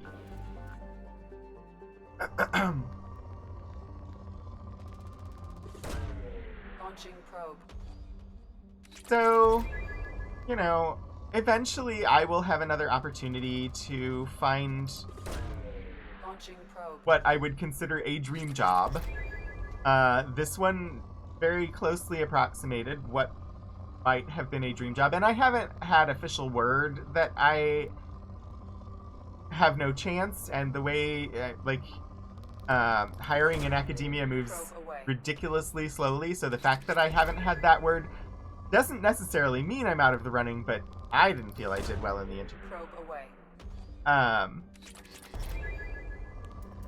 But yeah, that job was a speculative fiction focused position, which would be thrilling.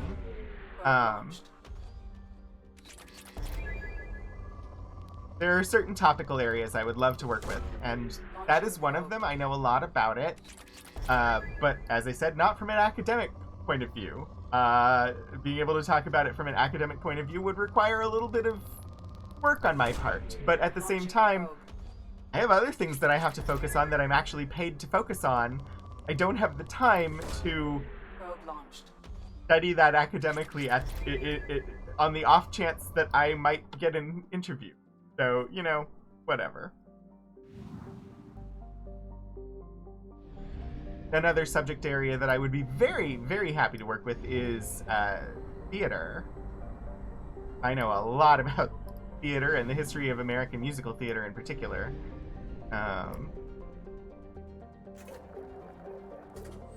But again, not something where I can just extemporaneously talk about it in detail. I remember things, but I need to be able to look stuff up to get my details straight because I forget things, and I don't always know the specific details off the top of my head.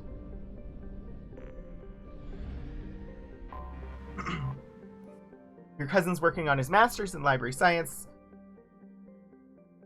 trying to get hired. Yes, will most definitely probably have to relocate. And so many library jobs want 2 master's degrees and are only going to pay you about $45,000 to $50,000 a year. Which $45,000 to $50,000 a year is nowhere near enough to pay for 2 master's degrees.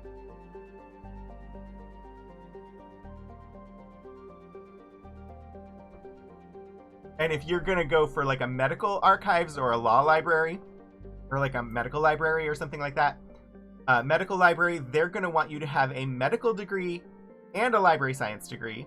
Law library, they want you to have a law degree and a library science degree. But yeah, if like music librarian, they want a master's in music and a master's of library science. A lot of like science degrees, they want a master's in one of the hard sciences as well as a master's in library science. But they almost never pay enough to justify asking for 2 master's. Law library. JD and MLIS 95,000 in California. Yeah, that's not enough money for that position.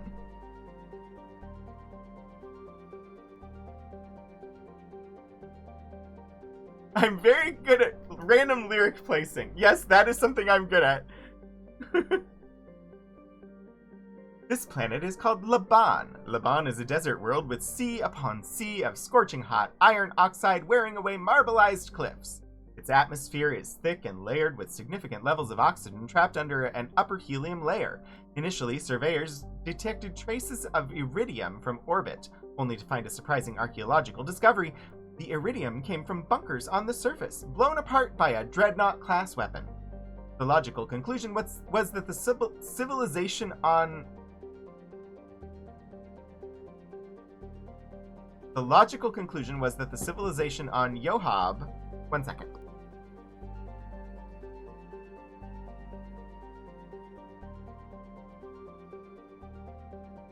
Alright, I'm gonna take a quick break. I will be right back.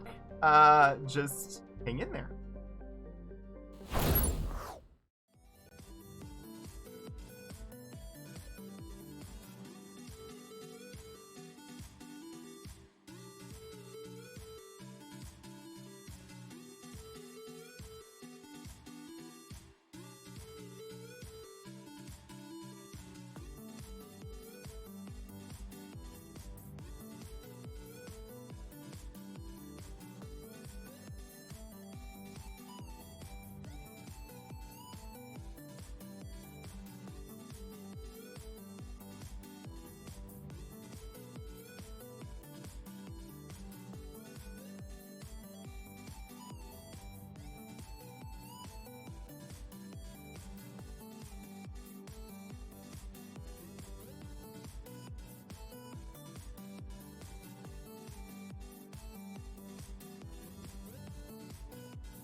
Something muffed up.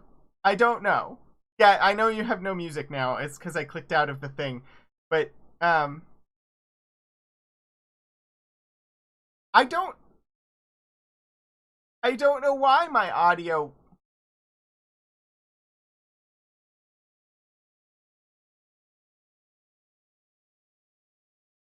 My Stream Deck button should have automatically activated the right audio. It should have turned my microphone on when I came back from break, but it didn't. So anyway, it was a silverfish situation. I apologize. In this household, when it's a spider situation, I ask for help because I really don't like the spiders. Sometimes I have to deal with them myself, but I prefer not to. Silverfish, though, my husband really does not like, and so I had to go take care of a pretty big silverfish. So anyway, thank you for bearing with me while I dealt with that, because had the silverfish wandered around without somebody taking care of it, that would have been more distressing for my husband. My master's degree, the program that I was in, our student magazine was called The Silverfish. They're tiny abominations not from the mortal plane. Hi, Kaden! Can't leave them unsupervised, yeah. And I will do the stretch, the posture, the hydrate. I mean, it's a library science program. Silverfish are one of many types of insects that like places with lots of paper.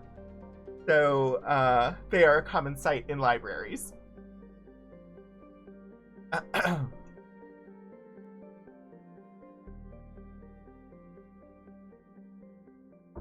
Okay. Ooh, you finally got some ideas for your drawing. Feel free to share them if you want to. Alright, I'm gonna read the entry on Laban again. From the start... Oh wait, the logical conclusion, this is where we left off, was that the civilization on Yoab had reached Laban, and its outposts here were destroyed to make their extermination complete. Orbital distance 0.6 AU, orbital period 0.5 Earth years, radius 7,658 kilometers, day length 24.3 Earth hours, atmospheric pressure 14.91 Earth atmospheres, surface temperature 384 Celsius, surface gravity 1.8 G.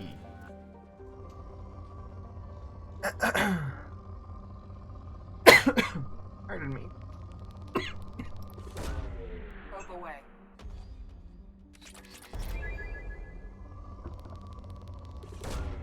Probe launched. We will eventually get to Jacob's quest. We just have a bunch of planets to probe first. Marching uniform with flute, red dress with flute, swimsuit with grass skirt. Just the red dress from the movie. Which, yeah, it is already iconic. These are Lilo and Stitch.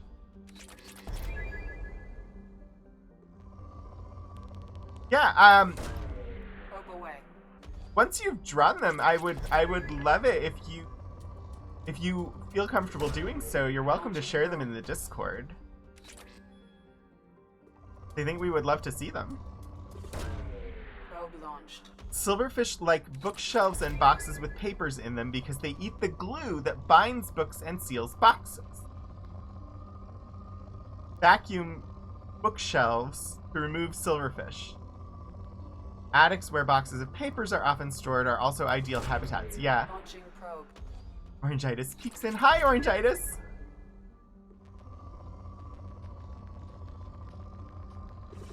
Oh, that's cool, Kaden. I would,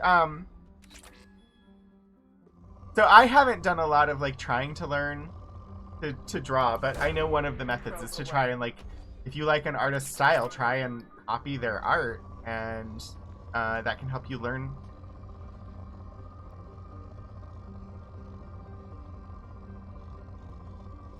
Which, honestly, I should do. I would love to be able to draw. I've always just kind of not done it because it's really hard for me because I can't picture things in my head. So being able to, like, compose the picture and get it on the page, I can't, like, make it in my head first and then try to draw what's in my head. I have nothing. when I did drawing class in college, and it was realistic drawing, like trying to copy something or doing like a still life or something like that, where I had a visual reference, I was able to do that. But just creating something out of nothing, I was not able to do. Mizraim. A small gas giant, Mizraim is primarily hydrogen and methane around a rocky core. There is no remaining trace of the civilization from Yoab on Mizraim itself, but debris orbiting the planet indicates that artificial satellites were once in place before being destroyed. Orbital distance 1.2 AU, orbital period 1.3 Earth years, radius 17,932 kilometers, day length 10.9 Earth hours. One of the ideas is completely original and would need research. Yeah, but so if you do practice by like following an artist's work or like attempting to recreate ICE though, launching probe, and then you want to extrapolate or like make a design inspired by that that's wholly original, it should be easier because then you should already have the style sort of locked in from doing the copying of the existing. And then, yeah, a little bit of research into, say, the style or construction of a garment, the anatomy of a creature, something like that, to give you a better understanding of the mechanics of how it works and how that would influence how it needs to be drawn. Those are all helpful techniques. Like, launching probe. a lot of people think that an artist is just going to sit down and draw something. And yeah, some people can do that, but a lot of people, if they're trying to draw something specific, they have to do research in advance. Oh, Philip! Thank you for the 12-month resubscription, Philip. Welcome back to the Rogues Gallery. Your complimentary membership is not complimentary according to Twitch, but you're always a member of the Rogues Gallery since, you know, I'm married to ya. But thank you. The upstairs neighbors are moving. They were Lovecraftian-sized silverfish. Yeah. Drawing's a skill that takes time to develop. Lots of practice and patience. Yes.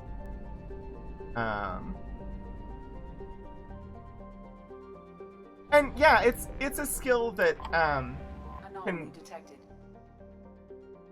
can kind of fade over time without practice. But yeah.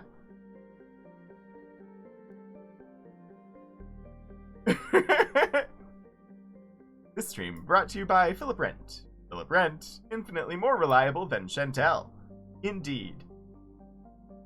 Oh, and we found Yoab. Yoab is a two-mooned habitable planet that is most well known for its mass extinction event. Thousands of years ago, Yoab was home to a primate-like spacefaring civilization as well as abundant flora and fauna. However, this can only be deduced from time capsules put into the ground well outside habitation centers. All cities and detectable dwellings were targeted in a massive orbital bombardment that turned them into vapor. The resulting dust shroud killed all photosynthetic life and all fauna dependent upon it. Today, humans have recolonized the planet and are rapidly introducing their own species, beginning with cyanobacteria and heterotrophic bacteria to begin a suitable level of oxygen and nitrogen for respiration. Travel advisory: atmospheric pressure at sea level on Yoab is double that of Earth. Visitors with upper respiratory infections, emphysema, cancer, or a history of thoracic surgery should consult their physician before landing on Yoab. Population 21,553,000. Colony founded 2171. Capital New Jericho. Orbital distance 2.3 AU. Orbital period 3.5 Earth years. Radius 6,709 kilometers. Day length 25.6 Earth hours. Atmospheric pressure 2.18 Earth atmospheres. Surface temperature 14 Celsius. Surface gravity 1.2 G.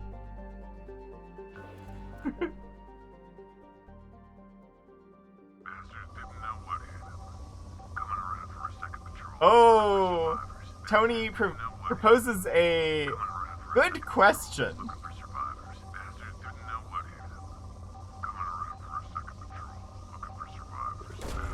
Probe launched. as far as I'm aware, Tony, the music is not currently for sale anywhere. But I think Philip should make more, like an album's worth, and then make it available somehow. Because right now I only have the 3 songs, which is why, like, today I actually didn't play it. I played Pretzel this morning just for some variety. But yeah, the songs that Philip wrote are really good. Oh! Hayden 303 is practicing their roguish skills and lurking in the shadows. They may be preparing a sneak attack. Probe launched. Indeed, Geek Outs. Launching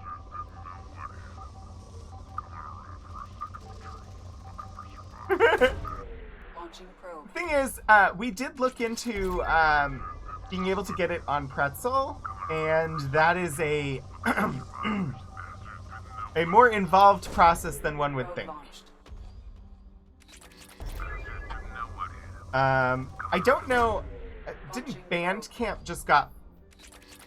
Bandcamp, I think, just got bought by someone. Bandcamp could be a possible distribution method for music as well. Probe launched. Well, so Pretzel is curated music, so you basically have to apply to be able to put your music in Pretzel. Probe launched.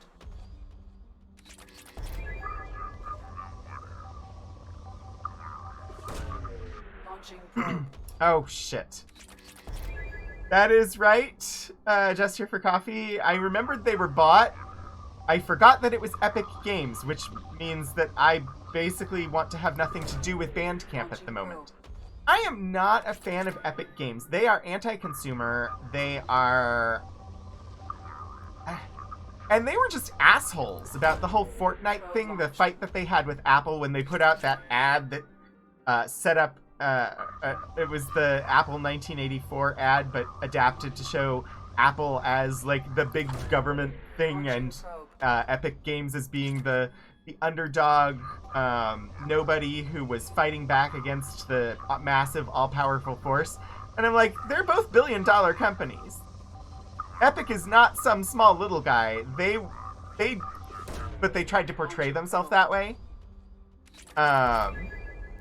And yeah, so ever since then, with them trying to portray themselves as the underdog in this fight against Apple, that was kind of the first time I was ever even really aware of Epic, and really turned me off of them. Declines to comment for so many reasons. Yoab, anomaly detected. Oh, billion-dollar corporations are not on anyone's side other than... Yeah, that's true. Epic isn't anti-monopoly. They're anti-other people having the monopoly. Indeed, yes. And so they were pissed because they didn't like the terms that they were getting from Apple's App Store. But they were the same terms that Apple applies to everyone who puts something in their store. And Epic wasn't happy with it and decided to fight them on it and portray them as this evil mega corporation, because they were trying to force Apple to comply with what they wanted, which is how they've treated everything in the games industry that they're involved in, is they want to force people to do it their way, which is why they have taken games that were announced on Steam, like Steam was going to have them, they were listed in the Steam store, they were announced, and then Epic signs an exclusivity agreement with the game developer, meaning that Steam can't have it. Like they've gone and already announced things that they've then made the game developer turn into an exclusive for Epic. And they've done that with a number of things. And then they've got they go and they pay the developers tons of money to make something exclusive to the Epic Store, which is just fucking annoying. Like, it was annoying enough in consoles where you had one game that was on Xbox but not available on PlayStation. But at least there were hardware differences that you could see as a reason for it. There's no reason in the PC market for something to be available from one game store and not the other. So, you're trying very hard not to comment. You just got a Fortnite ad?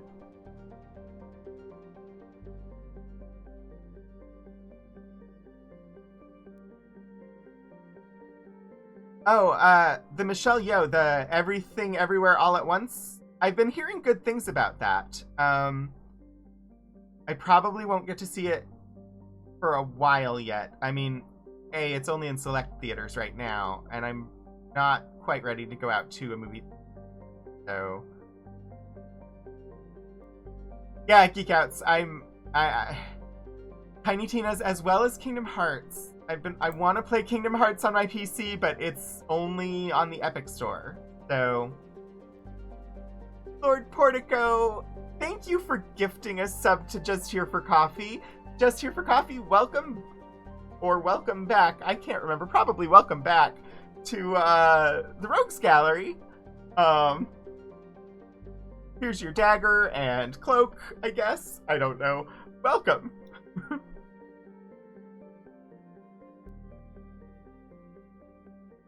Wouldn't mind so much if the stuff they hosted included all available versions. So many games include Mac options nowadays, but Epic never hosts them. Yeah, that's ridiculous. All right, I'm gonna move forward on this, but we can keep chatting. I'm just gonna make sure that I'm doing both. Anomaly detected. Mercenary activity detected on planet surface. Communications match Blue Sun's encoding protocols. Possible location for rumored site of illegal archaeological activity. Blue Sun's intentions unknown. Yeah. First, we have a different outfit for Tali. Everything Everywhere doesn't have a UK release yet. I think it's supposed to go more broadly in the US later in April. And the studio it's from tends to put things out for streaming about 45 days after the initial release. So probably sometime in May, Everything Everywhere All at Once will hopefully come to streaming.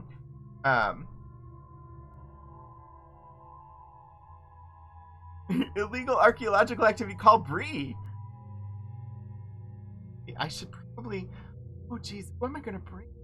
I like bringing Tali on missions. We're going to be using Jacob soon.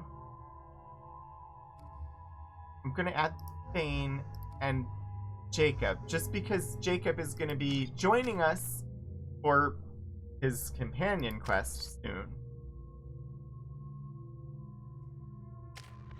7 points to spend for...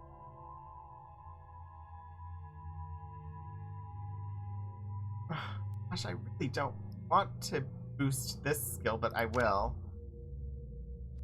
Go incendiary ammo. Alright, we have Inferno ammo or squad incendiary ammo. An explosive charge spreads the ammunition's payload on impact, potentially igniting the target and all nearby enemies. Or your entire squad gains the effect of your incendiaries, allowing you to spread pain and panic in a very literal crossfire.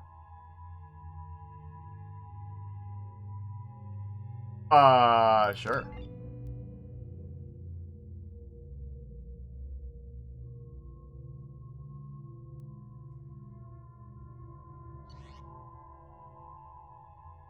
If Liara was here.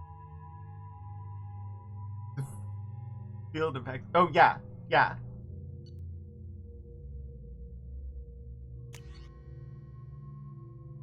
Guitar, a shotgun. I honestly don't know the difference between any of these weapons. Like, it doesn't give me stats or anything. They just have a name. So I don't know if there's a better one for him to use. Hayden 303 has struck from the shadows and landed a critical hit. Great job on your stealthing. Welcome back.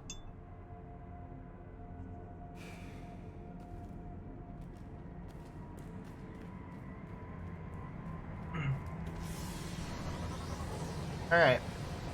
Blue Suns. But we're Cerberus, so like we're both outlaw organizations.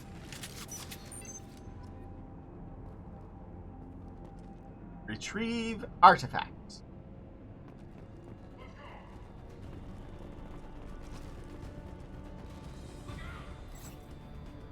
Seriously? You're gonna do that to me, huh?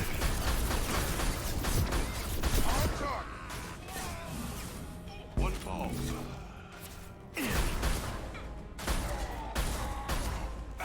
Got him. Who's next? Next. I think one of them got stuck in the door there for a minute. It was hilarious. Oh wow! The door did close on him! That was fun! That was really, really hilarious.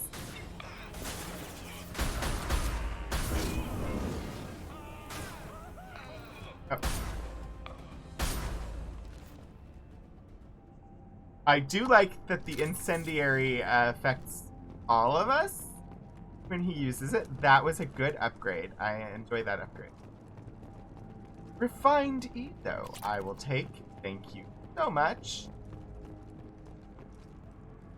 Comes down to preference and playstyle. You prefer the Geth shotgun, beam assault rifle, or Matlock assault rifle. Yeah, I mean, when it comes to the weapons I'm using, I definitely have a preference. There's not like stats for the weapons, so it's not like, oh, this one's more effective than that one in that sense. But for my squad mates, I have nothing to go on with how to pick their weapons, because I'm not playing my squad mate. I don't know what's going to be most effective for them. When it comes to me picking a weapon for me, though, yeah, I know what my preference is based on what's comfortable for me to use.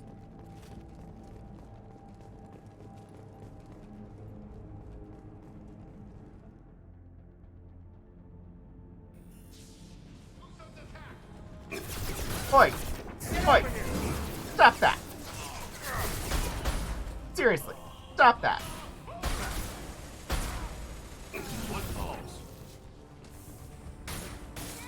Oh, thank you, Lord Portico. I actually took a bio break when I went to take care of the silverfish situation. But I do appreciate the reminder.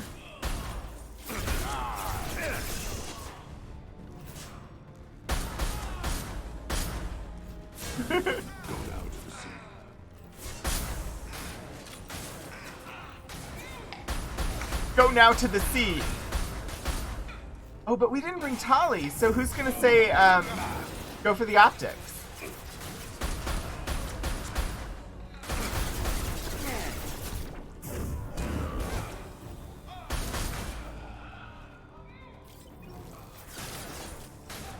Go in peace.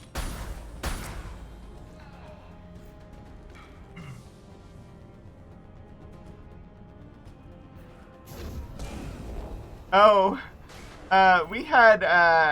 I had a sudden and very speedy, exit to the Be Right Back screen a little while ago, while I went to deal with the silverfish in the other room. So...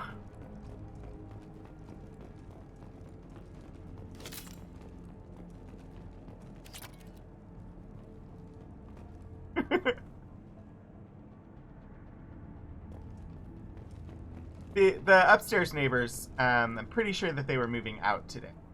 And that likely just disturbed this silverfish from wherever it had taken up residence. Unlike the fish in Shepard's tank, this silverfish was alive and had to be addressed immediately. Yeah, I know my fish died. Okay, this is just... I mean, I guess it makes sense got this lovely little kitchen cabinetry, etc. But I personally don't think that I would want this on the plain bare rock floor. But that's probably just conditioning from having lived inside buildings my whole life. Probably just as sanitary as in a kitchen. Yeah, it's a break room, I think. Outgoing message. Request for aid. Commander Santiago. Hope you are doing well. We require your services once again in the transport of ourselves, our equipment, and our recovered artifacts. I have dispatched our representative to meet with you regarding the details of the transaction. Given the sensitive nature of our cargo, we expect discretion in this matter. Dr. Farron, Chief Researcher, ExoGeni Special Projects. Incoming message. Let's make a deal! Dr. Farron.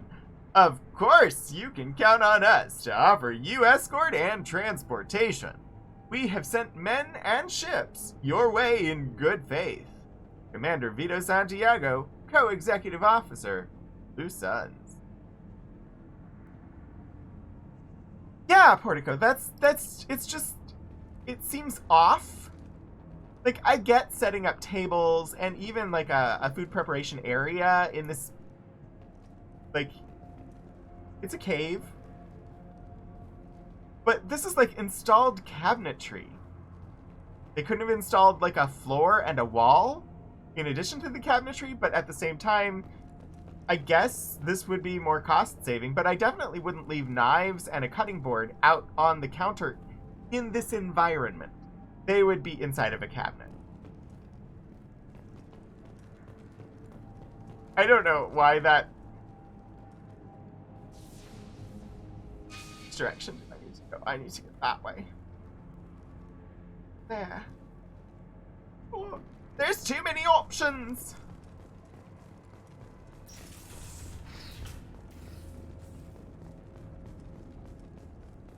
Oi.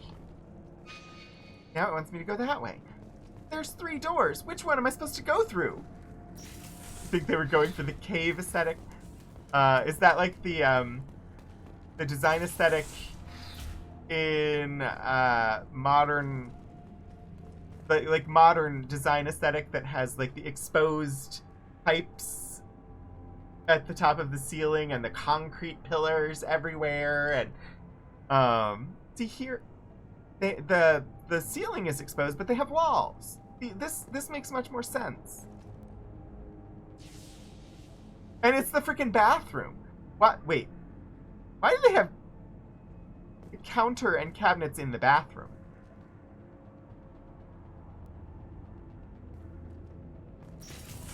Yeah, apparently I chose right, because these were not the right doors. I'm always just afraid that I'll pick the right path first and it will lock me out of some side thing that I could have done. Make sure that I do a quick save. Hello, hello, hello. Ooh, a hat trick. I will try. Okay, let's see if this works this time. Okay. Let me... I think I'm going to give you this hat. Unless there's something specific that you want. In which case, if you want to say something specific, but otherwise I'm just going to go for this hat. And here we go. I think we had a discussion last time I put this on about what the name of this type of hat is. I don't remember. But, new hat! Thank you so much, Caden, for redeeming a hat trick, and I hope that you enjoy the different hat. Alright, let's see if my microphone stays when I switch back. Game.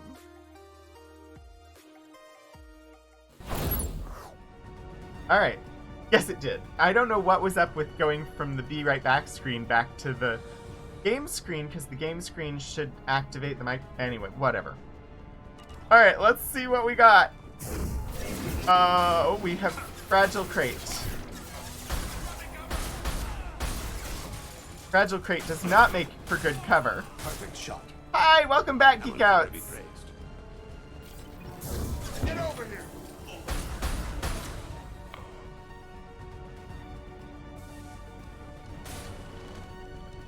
Whoa. Are they targeting my bots now? Like, are the bots, like, monitoring my channel? How do they know about marbles?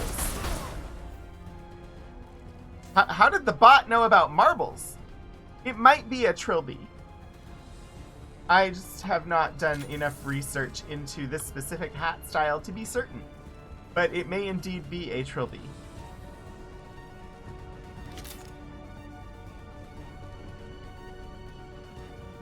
Like, I indeed do like marbles, which is, I mean, I guess I like marbles. I don't know. I talk about marbles every time to test my captions.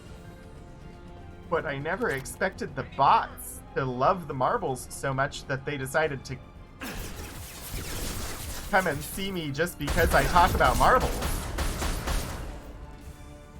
Incidentally, I should probably someday get marbles on stream. It's a fun little, cute little game that chat can participate in. And we could play it sometime. Oh, it is a trilby. Okay. I need to actually buy marbles on the stream to be able to run it, but it is pretty neat.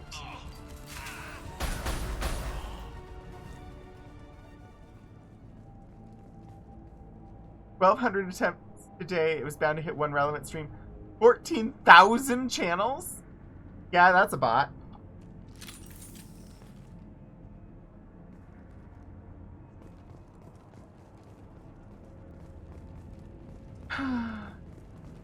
The Twitch bots are annoying. Usually they're not, I mean, a lot of times they just sit there and do nothing, but you never know when they're spying for the people who do the hate raids. Lieutenant Locke. Once the artifact is secured and in transit, your orders are to take your men and rendezvous with Captain Voorhees aboard the MSV Strontium Mule in the Aaron Larkin system. In the Omega Nebula. Assist Voorhees with the capture if needed. Commander Santiago. They lost their marbles, but they were looking for them here. Yeah. Most are fine, but you never know. Indeed. Prothean video log. What? Oh, it's a Prothean pyramid.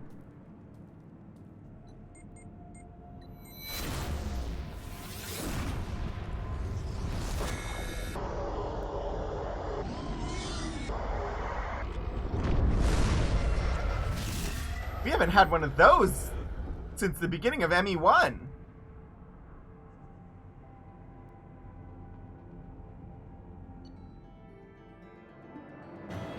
Appearance gained 125, level earned 24, squad points gained 1.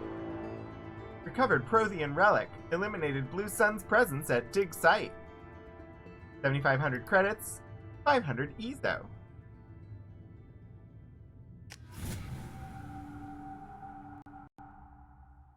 That was unexpected. Spend points on your squad to boost your powers. I have 4 points. I can get Assault Mastery or Warp Ammo. Destroyer further increases weapon damage and gives a damage bonus to powers. Or Champion further reduces power recharging time and increases power duration, and Paragon and Renegade 4. Sent this entire discussion right down the... Oh, jeez.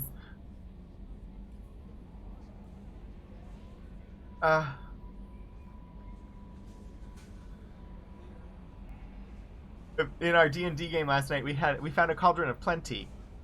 And in the description of it, the GM was talking about how you pour water into it and stir it for a minute and it turns into 30 gallons of stew.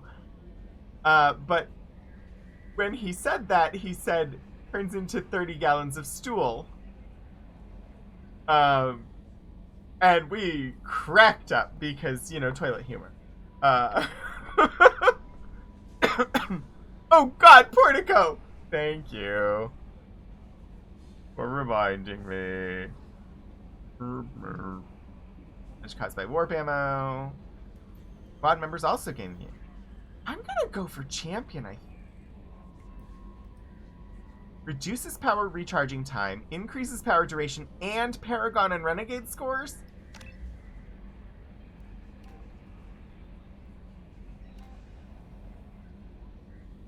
Power charging time and Paragon and Renegade scores are improved still further. Bonus to biotic power duration.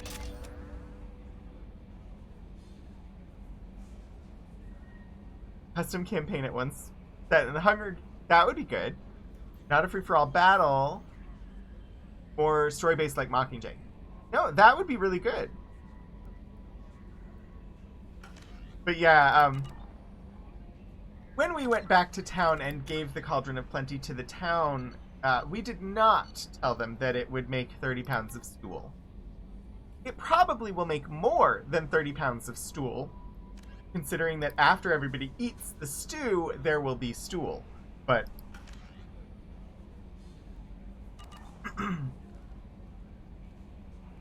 it would fit D&D, yeah.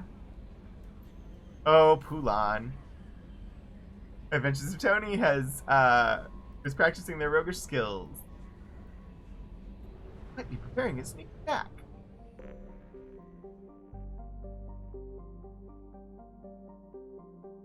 What have we got? What have we have? Microbes. We got a couple more planets to look at in this.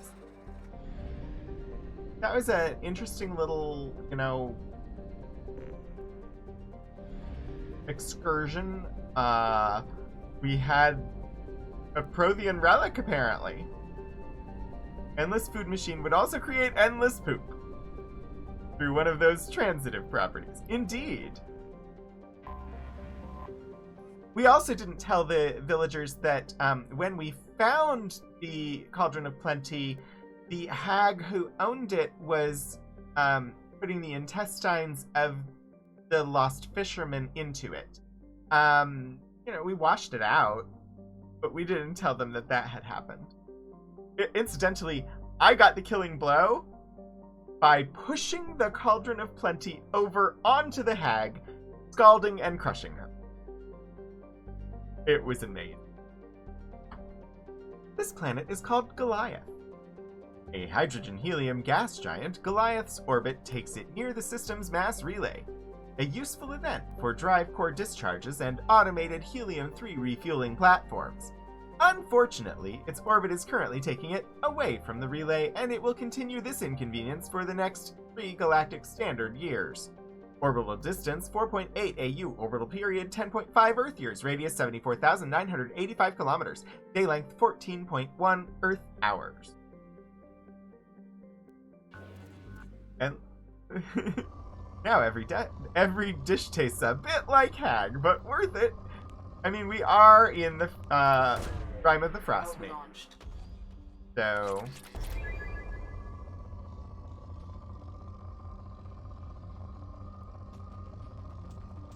in the 10 towns, Cauldron of Plenty is a super useful thing.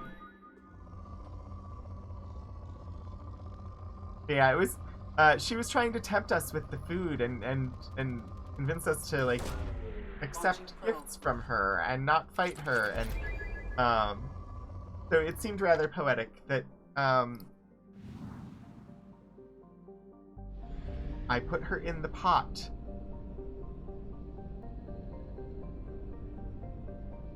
All the planets in the... Let's pop up those probes and head to Alpha Draconis, where Jacob's mission will take place.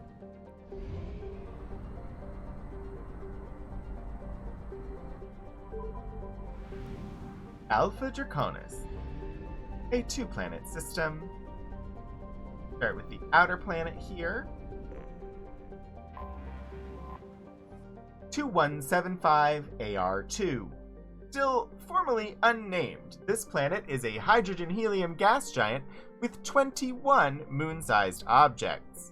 Orbital distance 9.3 AU, orbital period 28.4 Earth years, radius 62,775 kilometers, day length 14 Earth hours. Cool, Caden. I'll take a look after stream.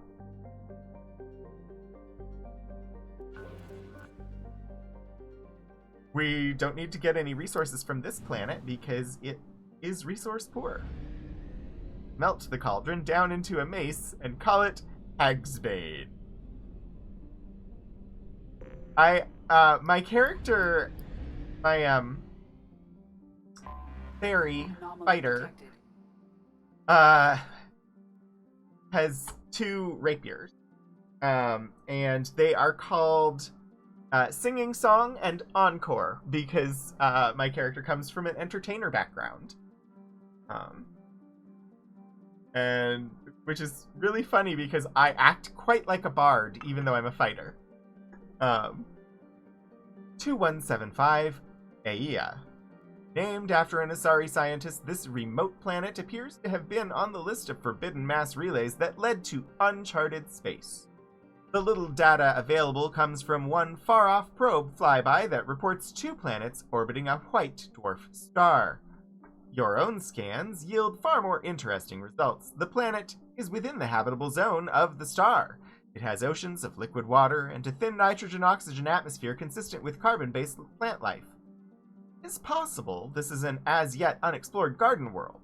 Orbital distance 4.5 AU, orbital period 7.3 Earth years, radius 6,521 kilometers, day length 31.6 Earth hours, atmospheric pressure 0.72 Earth atmospheres, surface temperature 16 Celsius, surface gravity 1.1 G.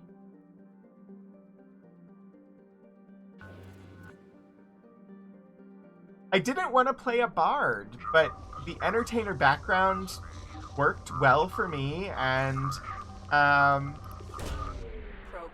so he grew up as an entertainer. He's gonna have a lot of like entertaining things. He knows how to play the bird pipes, and uses them to get us free lodging as we travel. Launching probe. Also, here where we currently are, we are in part because I was sent there in my role as a spy.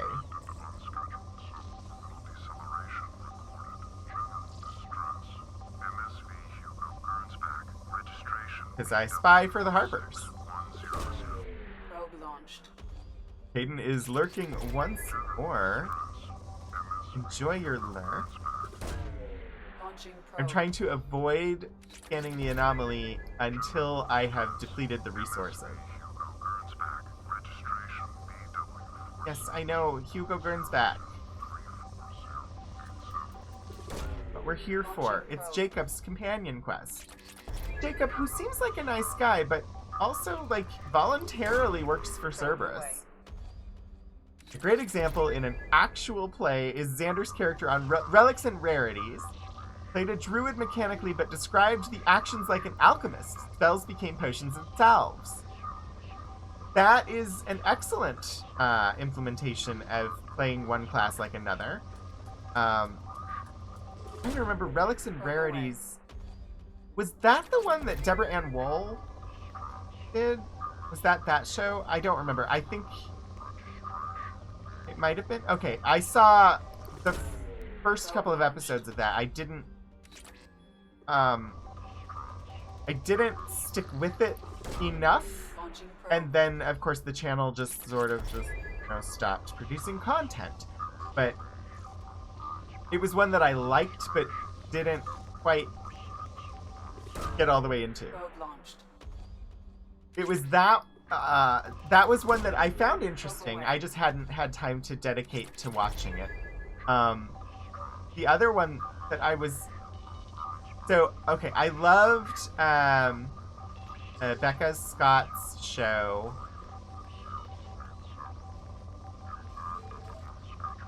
Game the Game. There it is. I was like, I loved the show, and I can't think of the name of it. I loved Game the Game. I really, really enjoyed... I'm going to scan here because it is lots of EZO. Scheduled suborbital deceleration recorded. General distress. MSV Hugo Gernsback. Registration BW46100034. Probe away. I really liked Escape with Janet Varney. I thought Escape was a really cool idea for a show. And I'm sad there were only like 4 or 5 episodes. We'll come back to land in a moment. I want to finish scanning. Oh yeah, I do follow Good Time Society. I also I support them via Patreon. So yeah, Good Time Society is pretty awesome.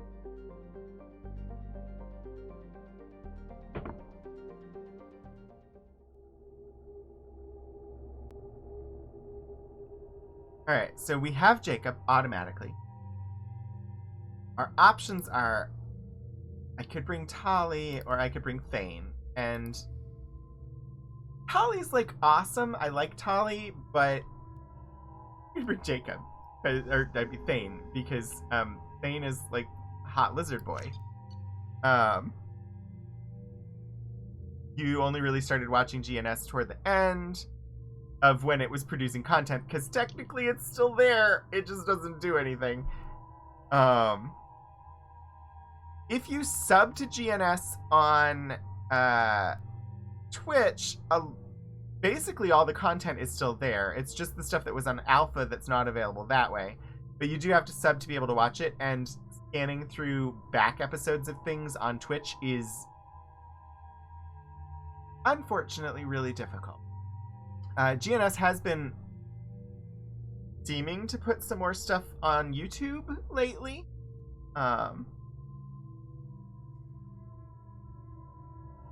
Alpha parties. I could bring Shepard. I mean, I am Shepard, so I should bring Shepard. The last convention that I went to was a Star Trek convention in the Washington, D.C. metro area in 1998. Other than that, I've only been to professional conferences. One for relocation services back when I worked in relocation services. Well, multiples for relocation services back when I worked in relocation services. And then library and archives conferences. I haven't been to like a fandom con since 1998. So yeah, C6, I think, I don't remember, but I thought more episodes of C6 were making their way to YouTube, but I haven't gone to check. But C6 is pretty awesome, and it wasn't too hard to just drop a sub to the GNS Twitch channel for a month and watch all of Season 3 there. But I do hope that Season 3 ends up over on YouTube. Cons are too expensive unless they're local. And yeah. Plus, it's really hard apparently to get a hotel room without having to like share with lots of random people. And like for it's that way for library conferences too. It's almost impossible to get a room without sharing a room, except that for me, I'm able to have my employer pay for that, so I typically am able to get a room paid for and have a room to myself. Yeah. Yeah, Eric is a really good dungeon master. Or game master. Wait, TVD RPG was on UK Amazon? Amazing.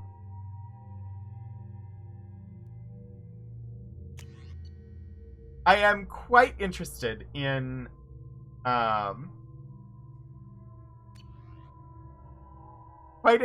this new Doctor Who with pirates that is apparently coming out on the 14th of April. 17th of April, I mean. Because female Doctor, on a pirate ship. Are they copying Eric's TBD RPG? Kind of feels like it. But also I'm super excited for it. I have run a scan of the ship. I detect no life signs, but there may be useful technology or information still inside.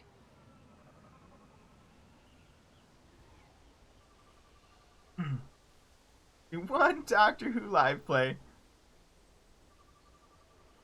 Yeah, Helgriff, I mean, that makes sense. When I'm at a con, I want my room to be a place that I can retreat to if I get overloaded. And if I'm sharing it with somebody else, it's not really a place that I can retreat to and just be done. So I much prefer having a private room so that I am able to just fully stop. There it is, and mostly intact. They could have survived impact, but it's been years. I mean, it's just, Geek Outs, everything Eric seems to do seems to suddenly show up in the canon versions of what he's doing. I'm still not fully convinced that Wizards of the Coast is not going to actually do Spelljammer. Crash. They'd have tried to get a beacon up as soon as possible. Friends you split with you've known forever. Not quite like splitting a room. Yeah, I mean, that's certainly makes a difference, but like even if I was going with like family, it'd be like I just need like an hour or two completely alone to recharge. So, yeah. Along with this anymore, we've done horrible things to the crew. The conditions they're in, they don't understand what we're doing to them. Distract them for 2 seconds and they forget what you did before the bruises show. It's got to stop. I'm talking to the others as soon as you...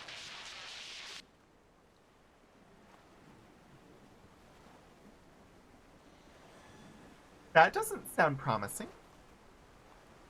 Yeah, Eric should definitely demand royalties for them copying all of his work. Ross class is canon. Yep. Repeat, toxology alert. Danger of rapid neural decay. Local flora chemically incompatible with human physiology. We should maybe have our helmet on, huh? Beacon resumed. Pause time, 8 years, 237 days, 7 hours. From the look of it, this beacon's been here a while. Why would they wait years to signal? Pause in beacon protocol. 8 years, 237 days, 7 hours. Pause is recorded as record deleted by acting captain Ronald Taylor. That's not right. My father was first officer. Ronald Taylor was promoted under emergency command protocols. Other flagged issues: unsafe deceleration, local food and neural decay, beacon activation protocols. Oh dear.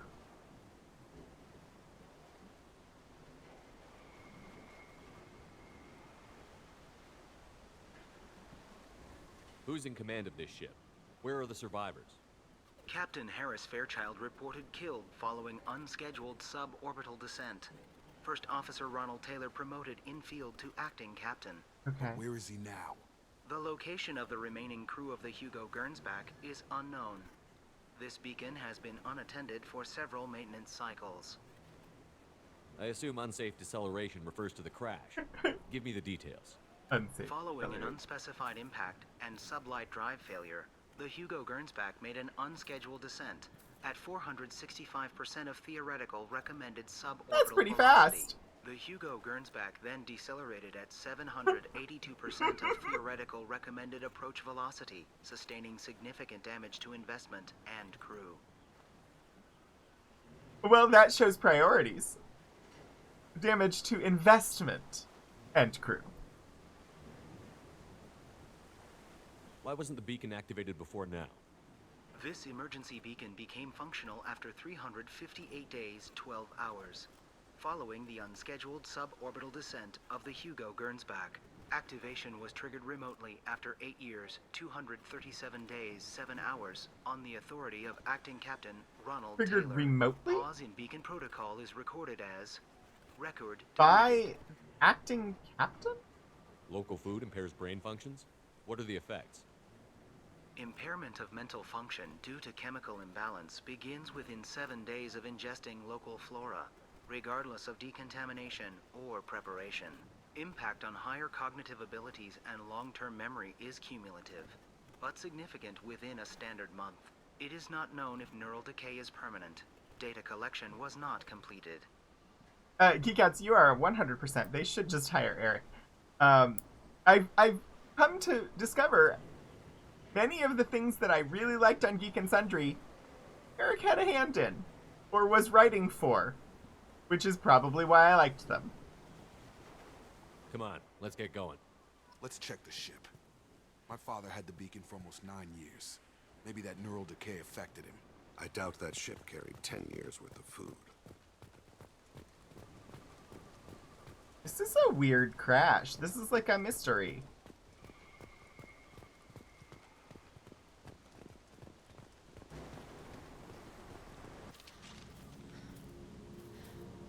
You came from the sky? The leader said someone would come.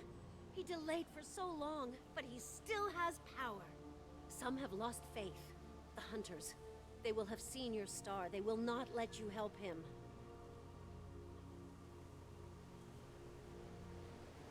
Okay, attention all hands. We will consume the local flora and forget about this stream in 10 minutes. For science.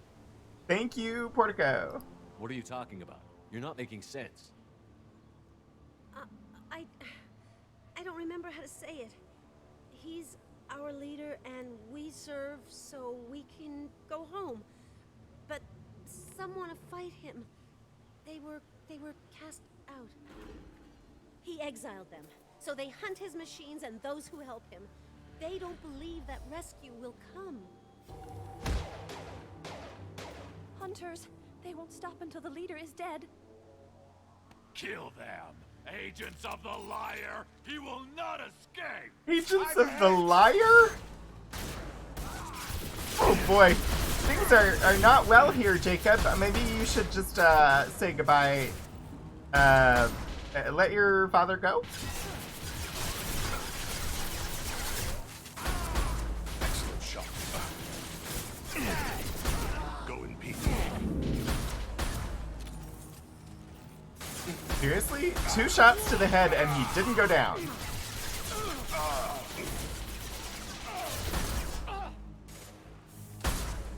It's amazing how many shots to the head these people can take. All sorts of horrific.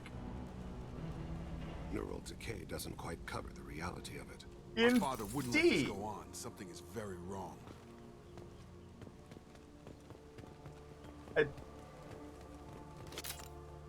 Is this gonna be like what we found in Mass Effect 1 with the planet, or the plant that controlled all the people on that planet? It's gonna be like that, isn't it? Wait, did I go the right way? Dang it! Why did I go the right way? Normandy flies away from the planet. Voiceover. Shepard. Did everything we could. Yeah, that seems right. Survivor. Luck to the survivor. You killed them, but there are more every day. They want to fight, but I just want to go home. She's lost it. We need to find someone who can make sense of this. I went the right way. I assumed I was going to be wanting to go to the ship. But if it wants me to go the other way, I need to see what's on the ship. Granted. Oh. Weekly alerts on file, 487. Would you like to schedule maintenance for the total system failure? Traumatic issues include emergency command protocols, unsafe deceleration, local food and neural decay, beacon activation protocols. Would you like to... Oh gosh, that's amazing. Would you like to schedule maintenance for the total system failure? Oh wow. Wow. I may have to figure out how I can get a sound clip of that to play along with the Chantel graphic. Come on, let's get going. Yeah, we need to find my father.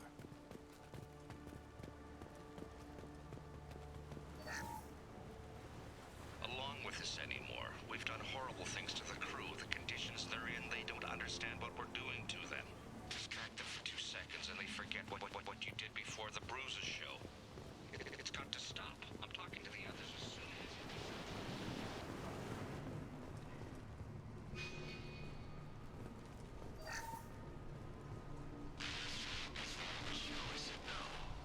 She even threatened to report if I didn't stop sending messages.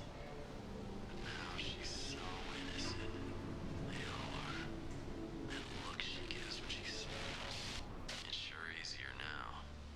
What's the harm? We're stuck here.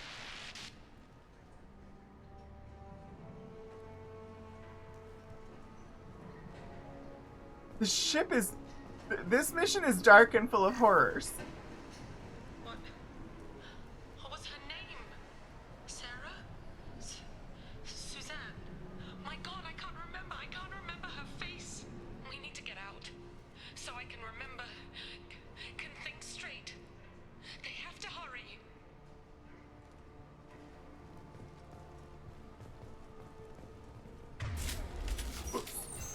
Well, I mean, sure.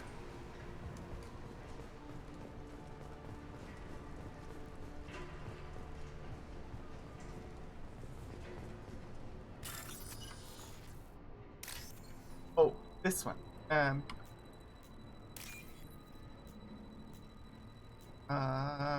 Orange at the top. Orange at the top. White, orange, blue. This scene may include horror, body horror, with mental health issues, and violence. Please feel free to step away if you are so inclined. Thank you, Lord Portico.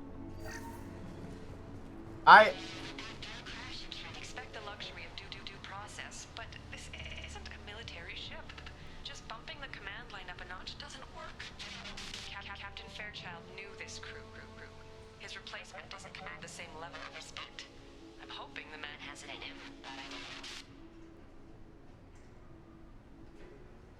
Thank you, Mobius. Yeah, I don't know what things to warn people about because I have not played before, so I don't know when content warning things are coming up.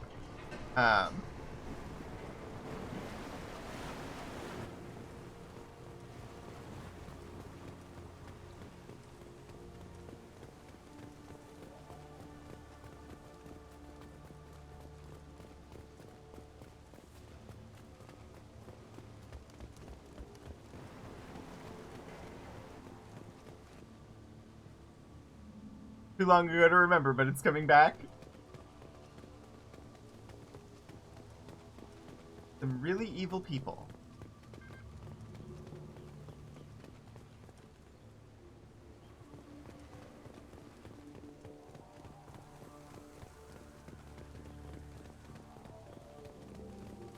Ripped neck? Strip for parts. Tech's wearing out. Those hunters must be laying on the pressure.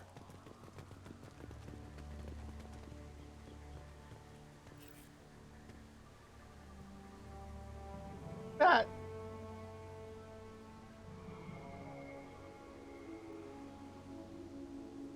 almost looks like it's intended to be humanoid.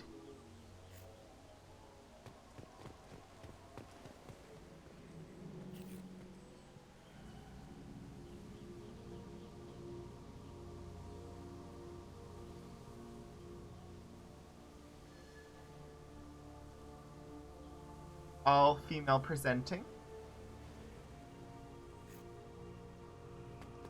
Is that a settlement? They'd better be friendlier than the beach group. I need answers. Friendlier would be nice. Not too friendly, but... Potential triggers: neurological damage, exploitation, non-consent by inability to consent. Eee.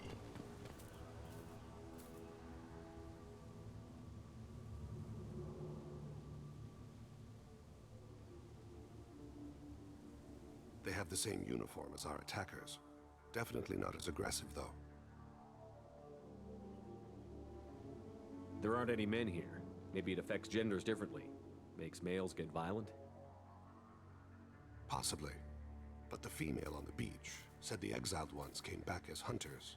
It doesn't matter right now. One of these people must know what my father has to do with this. You have his face. He promised to call the sky, but he sends nothing.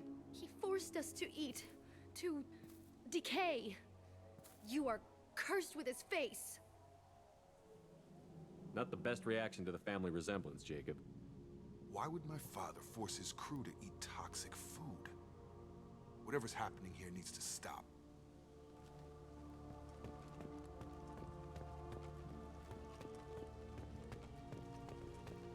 Look at these spoiled food stores. They've been eating only that toxic local food for who knows how long. Like that wasn't obvious enough. He has a cruel face. His cruel face. Go away.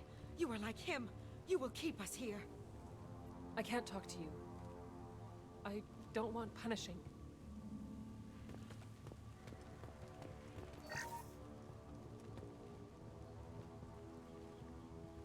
I think Daddy Issues might be the name of the game.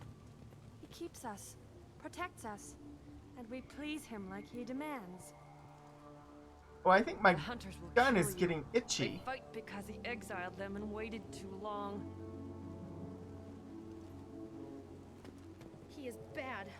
He has a bad face like the other. Like him. You'll hurt me.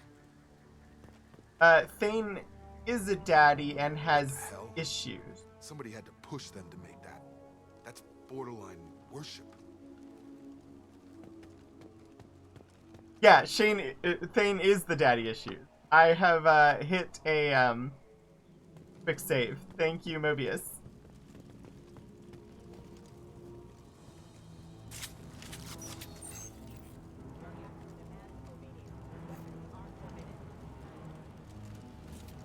Arash will be praised. Oh! Incoming! Okay.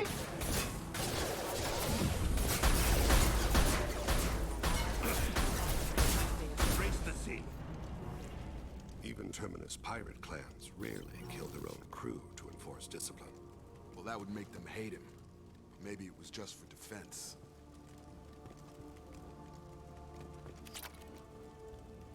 Sure, maybe it was just for defense. I doubt it, though. This situation... not great. The doctor. The direction I'm supposed to go. Here, you could end it. Hearts.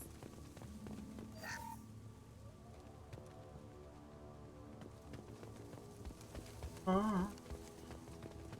If I keep going, do you think I can finish this within an hour? Please, here, you could end it. You have his face, but you fight his machines. You might stop this. This, I forget how to read, but this was the start. What he promised, and what they did to us. We need the sky. Take us back to the sky. Jacob, what does it say? It's a crew logbook. Some of them thought the beacon repair was taking too long. They were afraid they'd run out of supplies and lose their minds to the decay. My father restricted the ship food for himself and the other officers so they wouldn't be affected. Everybody else had to eat the toxic food and hope for treatment later. The rest is a casualty list. A few mutinied over the decision. My father and his officers turned the mechs on them. That doesn't explain 10 years. The beacon was fixed after a year, so the plan must have worked. Why no signal? Those weren't the last entries on the casualty list. More incidents, harsh punishments. It's like they're cattle or toys. In a year, all the male crew members are flagged as exiled or dead. They separated out the women, assigned them to officers, like pets. After the beacon is fixed, the officers appear in the casualties I don't know that pets is the right term. My father took control and didn't stop it.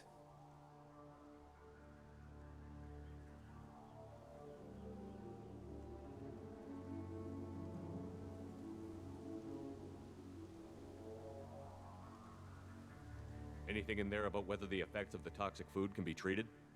Nothing. But it seems like the right call. If everyone gets it, who's left to fix the beacon? You'd never get out. That is But they true. did fix it. And the signal wasn't sent until now. I'm starting to see why. Does it say why he separated the men and the women? I think that's Or is it fair. as bad as it seems? No, it turns to gibberish. Maybe the men got violent early on, but from the state of this place, I'd say the Hunter thing is recent. What he allowed here, Shepard, I don't see any justification. We haven't seen any other officers. He killed them? There were 5 after the crash. Medical, engineering, bridge staff. Should have had no problem fixing the beacon and keeping people safe. All killed within the same week. About a month after the beacon was repaired.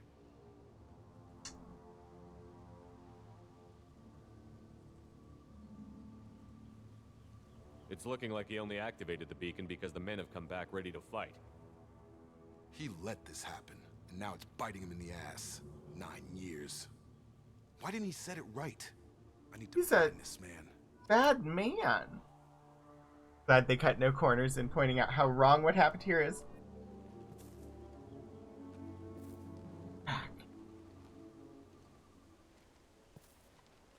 Inactive mech set to explode.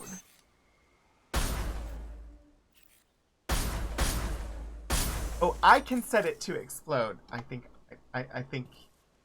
that is what it's mean. Let me reload.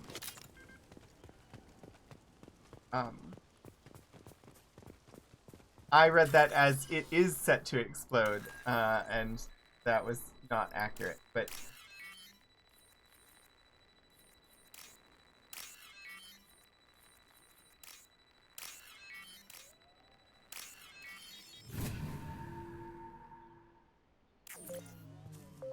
run? Maybe? This is Captain Ronald Taylor. Thank God you're here. My crew went insane. I Just got free. don't think your crew went insane. I think you are the one who went insane. It's really him. Just got free. He's covering his ass. Mobius, thank you for coming by. I will see you next time. The post corpse looks like it's been here years. Like a warning. These others, maybe a month. The Hunters started fighting back. Gonna finish this mission.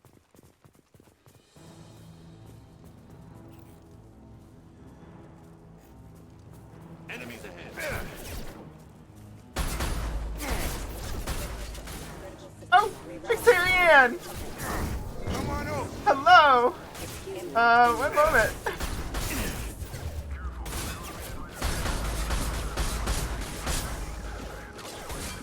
We are shooting things. He had plenty of choices. A little late to blame his victims.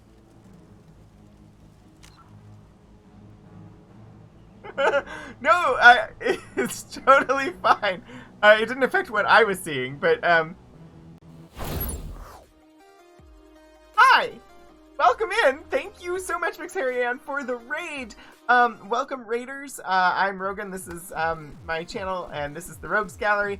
We are in the middle of playing Mass Effect 2 at the moment. We are doing Jacob's Companion Quest, which has some heavy content. If somebody could drop that, those warnings, please do, because I don't remember what they were. It is my first time playing, so I'm not familiar, but some of the viewers know, and so if somebody could grab that and just to let people know. But thank you all for coming by. It's so wonderful. I hope that you had a great stream today. Can we get a shout out for Mixarian if we didn't already, or even if we did, another shout out would be wonderful. If you're not following Mixarian, you should definitely go and do so. Thank you, Helgriff Dragon, for sharing what those potential triggers are. We are going a little bit longer today. Typically, I try to end around 4, but we don't have anything specific to raid into today, so I'm going to go until the end of this mission. So you are all welcomed in. It is so great to have you, and I'm glad that you are here. Some art games with the Terror Tarot crew. Awesome! Alright, I'm gonna... Buttons. I think I have got my buttons figured out for the transition with the music and the non-music and the... Oh, this mission is, Up front! a bit much. Not, like, from a fighting standpoint, but from a, my gosh, Jacob, I wish that we had never learned anything more about what happened to your father. Other than, you know, I would like to save the people he has been brutalizing in many ways. And I would really like to shoot your father at this moment.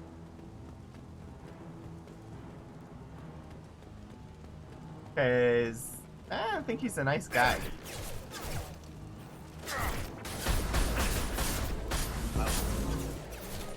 Thank you, Lord Portico. This particular mission in Mass Effect 2 includes depictions of mental health issues, neurological damage, exploitation, and non-consent by inability to consent, and violence/manipulation. Attention left! Where are they shooting from? Please feel free to step away if you are so inclined. Indeed, indeed. It is appreciated that you're here, but you should prioritize your own health over attending a stream. Aha, that's where it's at. Your body is dust.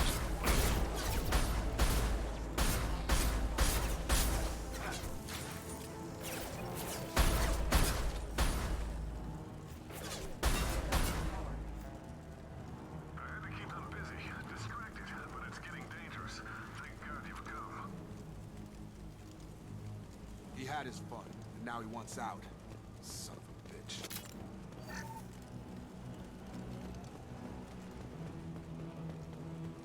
Oh, what the straights will do. Not all straight, I know.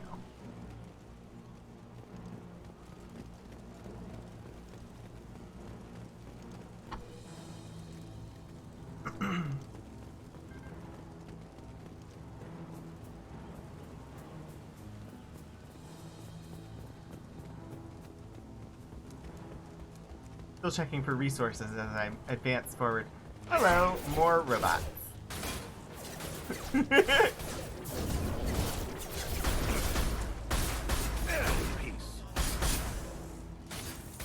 to the sea. This is true. I have done Jack's loyalty mission. Yeah, Helgriff. I think that was the second loyalty mission I did after the absolutely horrible guy modeled after a African big game hunter. I don't remember his name because I don't like to think about him. This thing is not my father.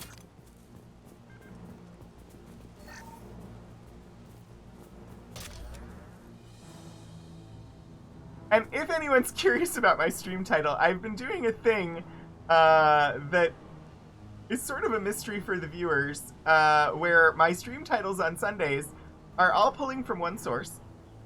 And I am... It's there sort of as a... to see if anybody can figure out where I'm pulling from for my stream titles, what it is, etc. And, you know, once I've finished, then I will share. But today's was actually rather difficult to do. One of the more difficult ones that I've had. It was a silly thing that I decided to do. But few more weeks and then somebody will either figure it out or I will share.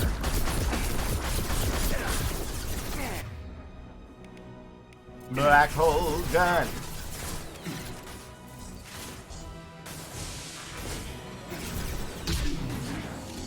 Black hole gun. I love the black hole gun.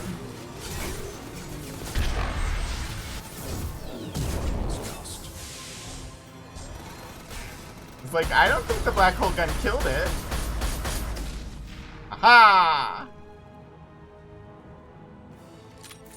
Boy, okay. Oh, hi. Wanna die? I'm sorry. There you go. Enough with the toys. I need to look my father in the eye and hear him justify this. There is no justification. At all. So that's gonna be hard for you. Ooh, 500 refined ethos. Too much. I will take it.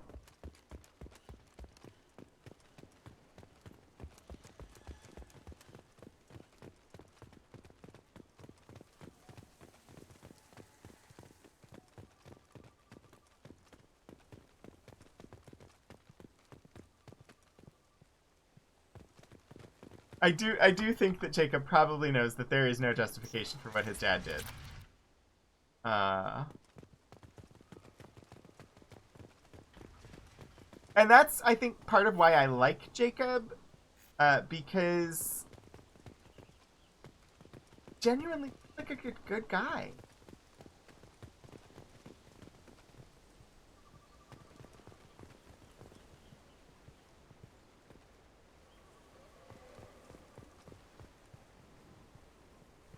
But he's not Kaidan.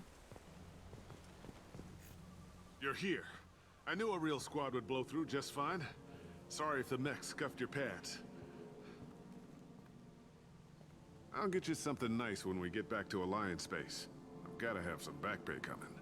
What about your crew, acting captain? Total loss. The toxic food turned them He hasn't even looked at Jacob. They propped me up here in some kind of ritual behavior. Waiting for a chance to signal has been hell. That's the best you can do? You let all your people talk back like that? Who are you exactly?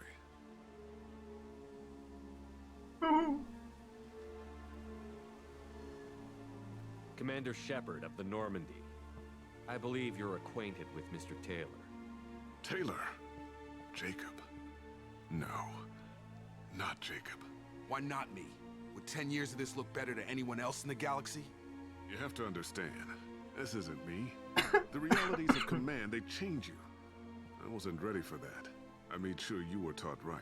Before I left, I hoped to leave it at that. I'm not biting, Captain. At some point, you chose to do this to your crew. You. What was that moment? I want to know that there was an actual reason. There was resistance to the plan. Mutiny. We had to take a hard line to keep order. And things settled down. As the Not an decay set in, excuse. we made sure the crew were comfortable. Some even seemed happier. Ignorance is bliss, right? And they were grateful for guidance, like an instinct. Pure authority was easy, at first. Months in, the effect lowered inhibitions. They got territorial. Rank, protocol, they couldn't understand. We had to establish dominance. After a while, the perks seemed normal. The perks? You created a harem and played king? 10 years in a juvenile fantasy? I can't point to where it all went wrong. But when the beacon was ready, revealing what happened didn't seem like a good idea. No shit!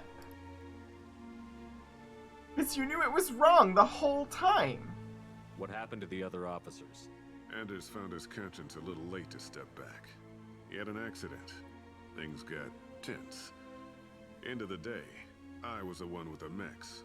I got a little basic in setting examples. Portico, yeah. I was kind to my people when things settled down.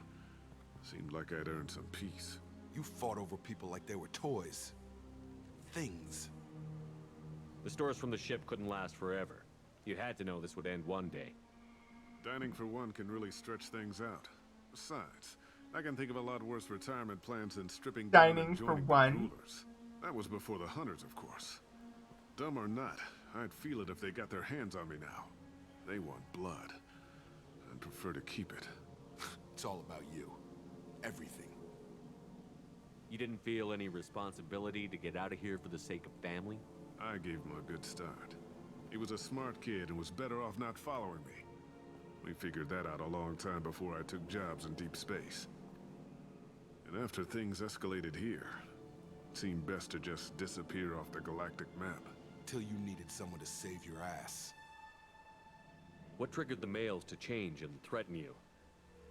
This planet has some strange cycles to it. I've seen some plants around I never saw before. Odd weather. Maybe some just adapted a little too well. And if you treat them like animals, big shock. They become animals.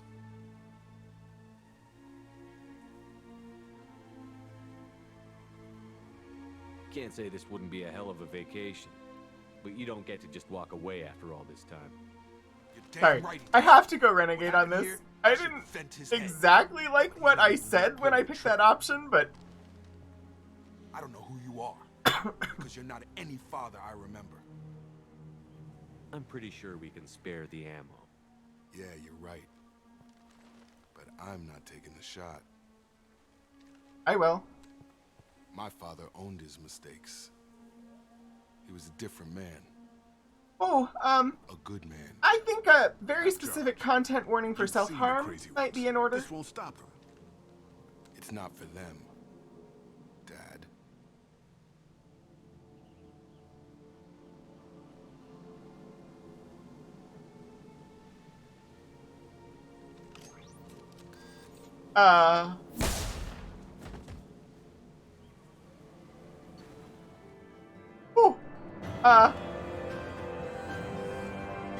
Wow.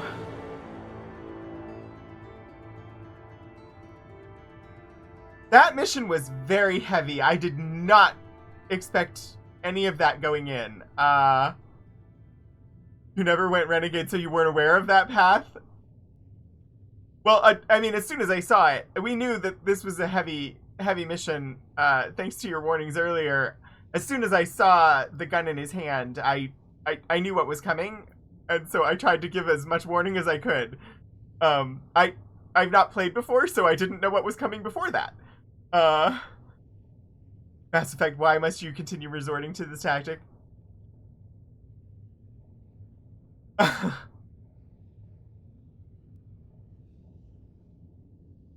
Yeah, I haven't read the text yet, Puddleglum. If you go Paragon, you do take him in for the trial. Interesting. Mission summary. Survivors from AEA are being treated by Alliance personnel with additional Cerberus support. Pleased to see Taylor unharmed psychologically by the experience? The fuck? Jacob Taylor has dealt with his father and is now focused solely on the mission. Experience gained 750. Jacob power unlocked. Creates a shield that soaks amounts of damage. New outfit for Jacob. 30,000 credits and 500 EZO. Oh, thank you for the announcement, Lord Portico. Wow. Alliance ships are inbound to pick up survivors, Commander. We could be long gone by the time they get here. Don't even give them the taillights. Roger that. Somebody get Counselor Troy. Jacob, if I had leaked the information about the Gernsback, I would be smiling at your resolution of the situation. Tim. I am not smiling. Nothing goes through this ship, my ship, without a report to you. I had no more reason to believe Jacob's father was alive than he did, but I'm happy to know the situation is behind you. Fine, you didn't forward it, so who did? I did.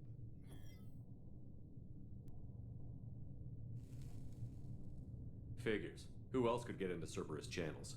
It was hardly classified, just obscure. There was a time when it mattered to you.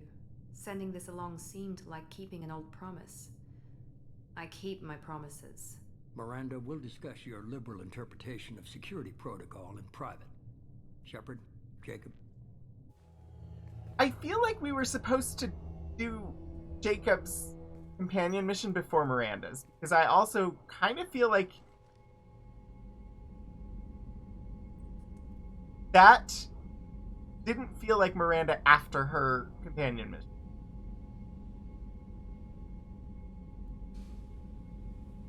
But who knows? I mean, I don't really like Miranda all that much anyway, but... You had no idea Miranda was behind this? No, she's got a good memory. Selective, but good. I haven't thought about those days in a long time. Can't figure which promise she meant, though. Not sure I really want to know. She requires a better man than I. You good with this, Jacob? It's all bull, Shepard. Captain Taylor's body has some catching up to do, but the man died a long time ago. I've already dealt with that. I guess he was a good enough father that even he can't screw up what he taught me.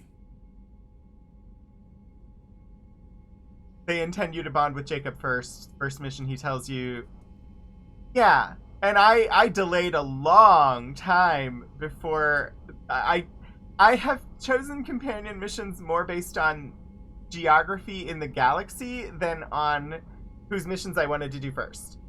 So, like, side quests. Then I would go to empty systems, explore them, and then systems that only had one mission.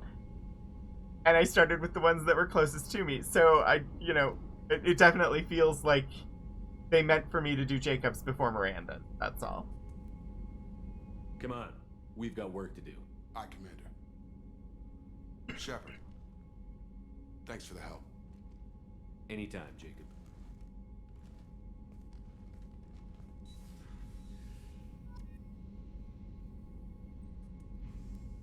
Well.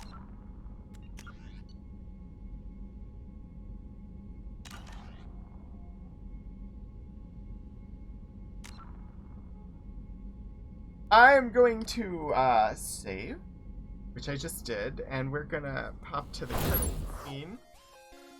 Shepard's vest needs more pockets. Y'all, I did not expect where the stream was going today. We finished off Tali's companion quest, and that one seemed to resolve fairly okay, although, geez, daddy issues. And then it was just like, oh, let's go and we'll do Jacobs now. Oh my god. Thank you for not warning me.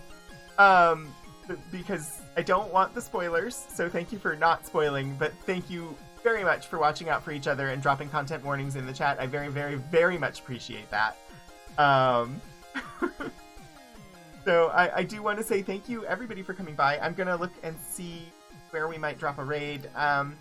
And definitely thank you, Mix Harry Ann, for the raid just a little bit ago. Thank you, Just Here for Coffee, and Philip for the resubscriptions. And thank you, Was Not Worth It, for being a subscriber over on Coffee.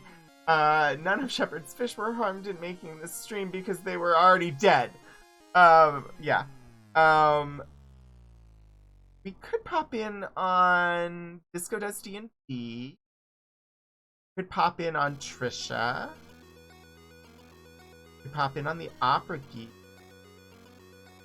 Or Damien. There is no Gax Pack today. This is the second week where they do not have an episode because of Gary Khan. They'll be back next week. So that was why I was able to push just a little bit further. I think it's been a little while. And we were talking about the game earlier, but I think we might pop over to Trisha. She is playing Tiny Tina. Ooh, somebody's streaming Mass Effect Andromeda.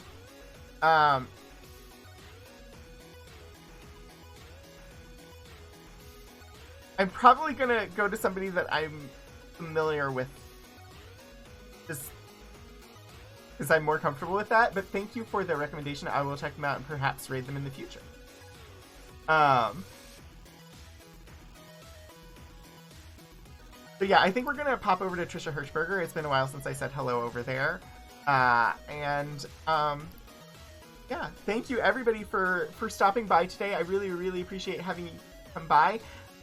It is a lot of fun for me to play these games with all of you. I definitely seem to enjoy them more when I'm streaming them than I do when I'm just playing them for myself. I'm live next tomorrow night at 7 p.m. Eastern, where we will continue Wandersong before hopping in on Stream Punks for the next Barony of Olives. Wednesday, of course, is the archive stream in the afternoon, around 2:30 p.m. Eastern. Next Saturday, we'll continue with Ultima 5, and next Sunday, we'll be back for more Mass Effect 2, and hopefully some lighter content, I don't know. But thank you all so much for coming by. It was wonderful to have you here. Until next time, get out there and do some shenanigans.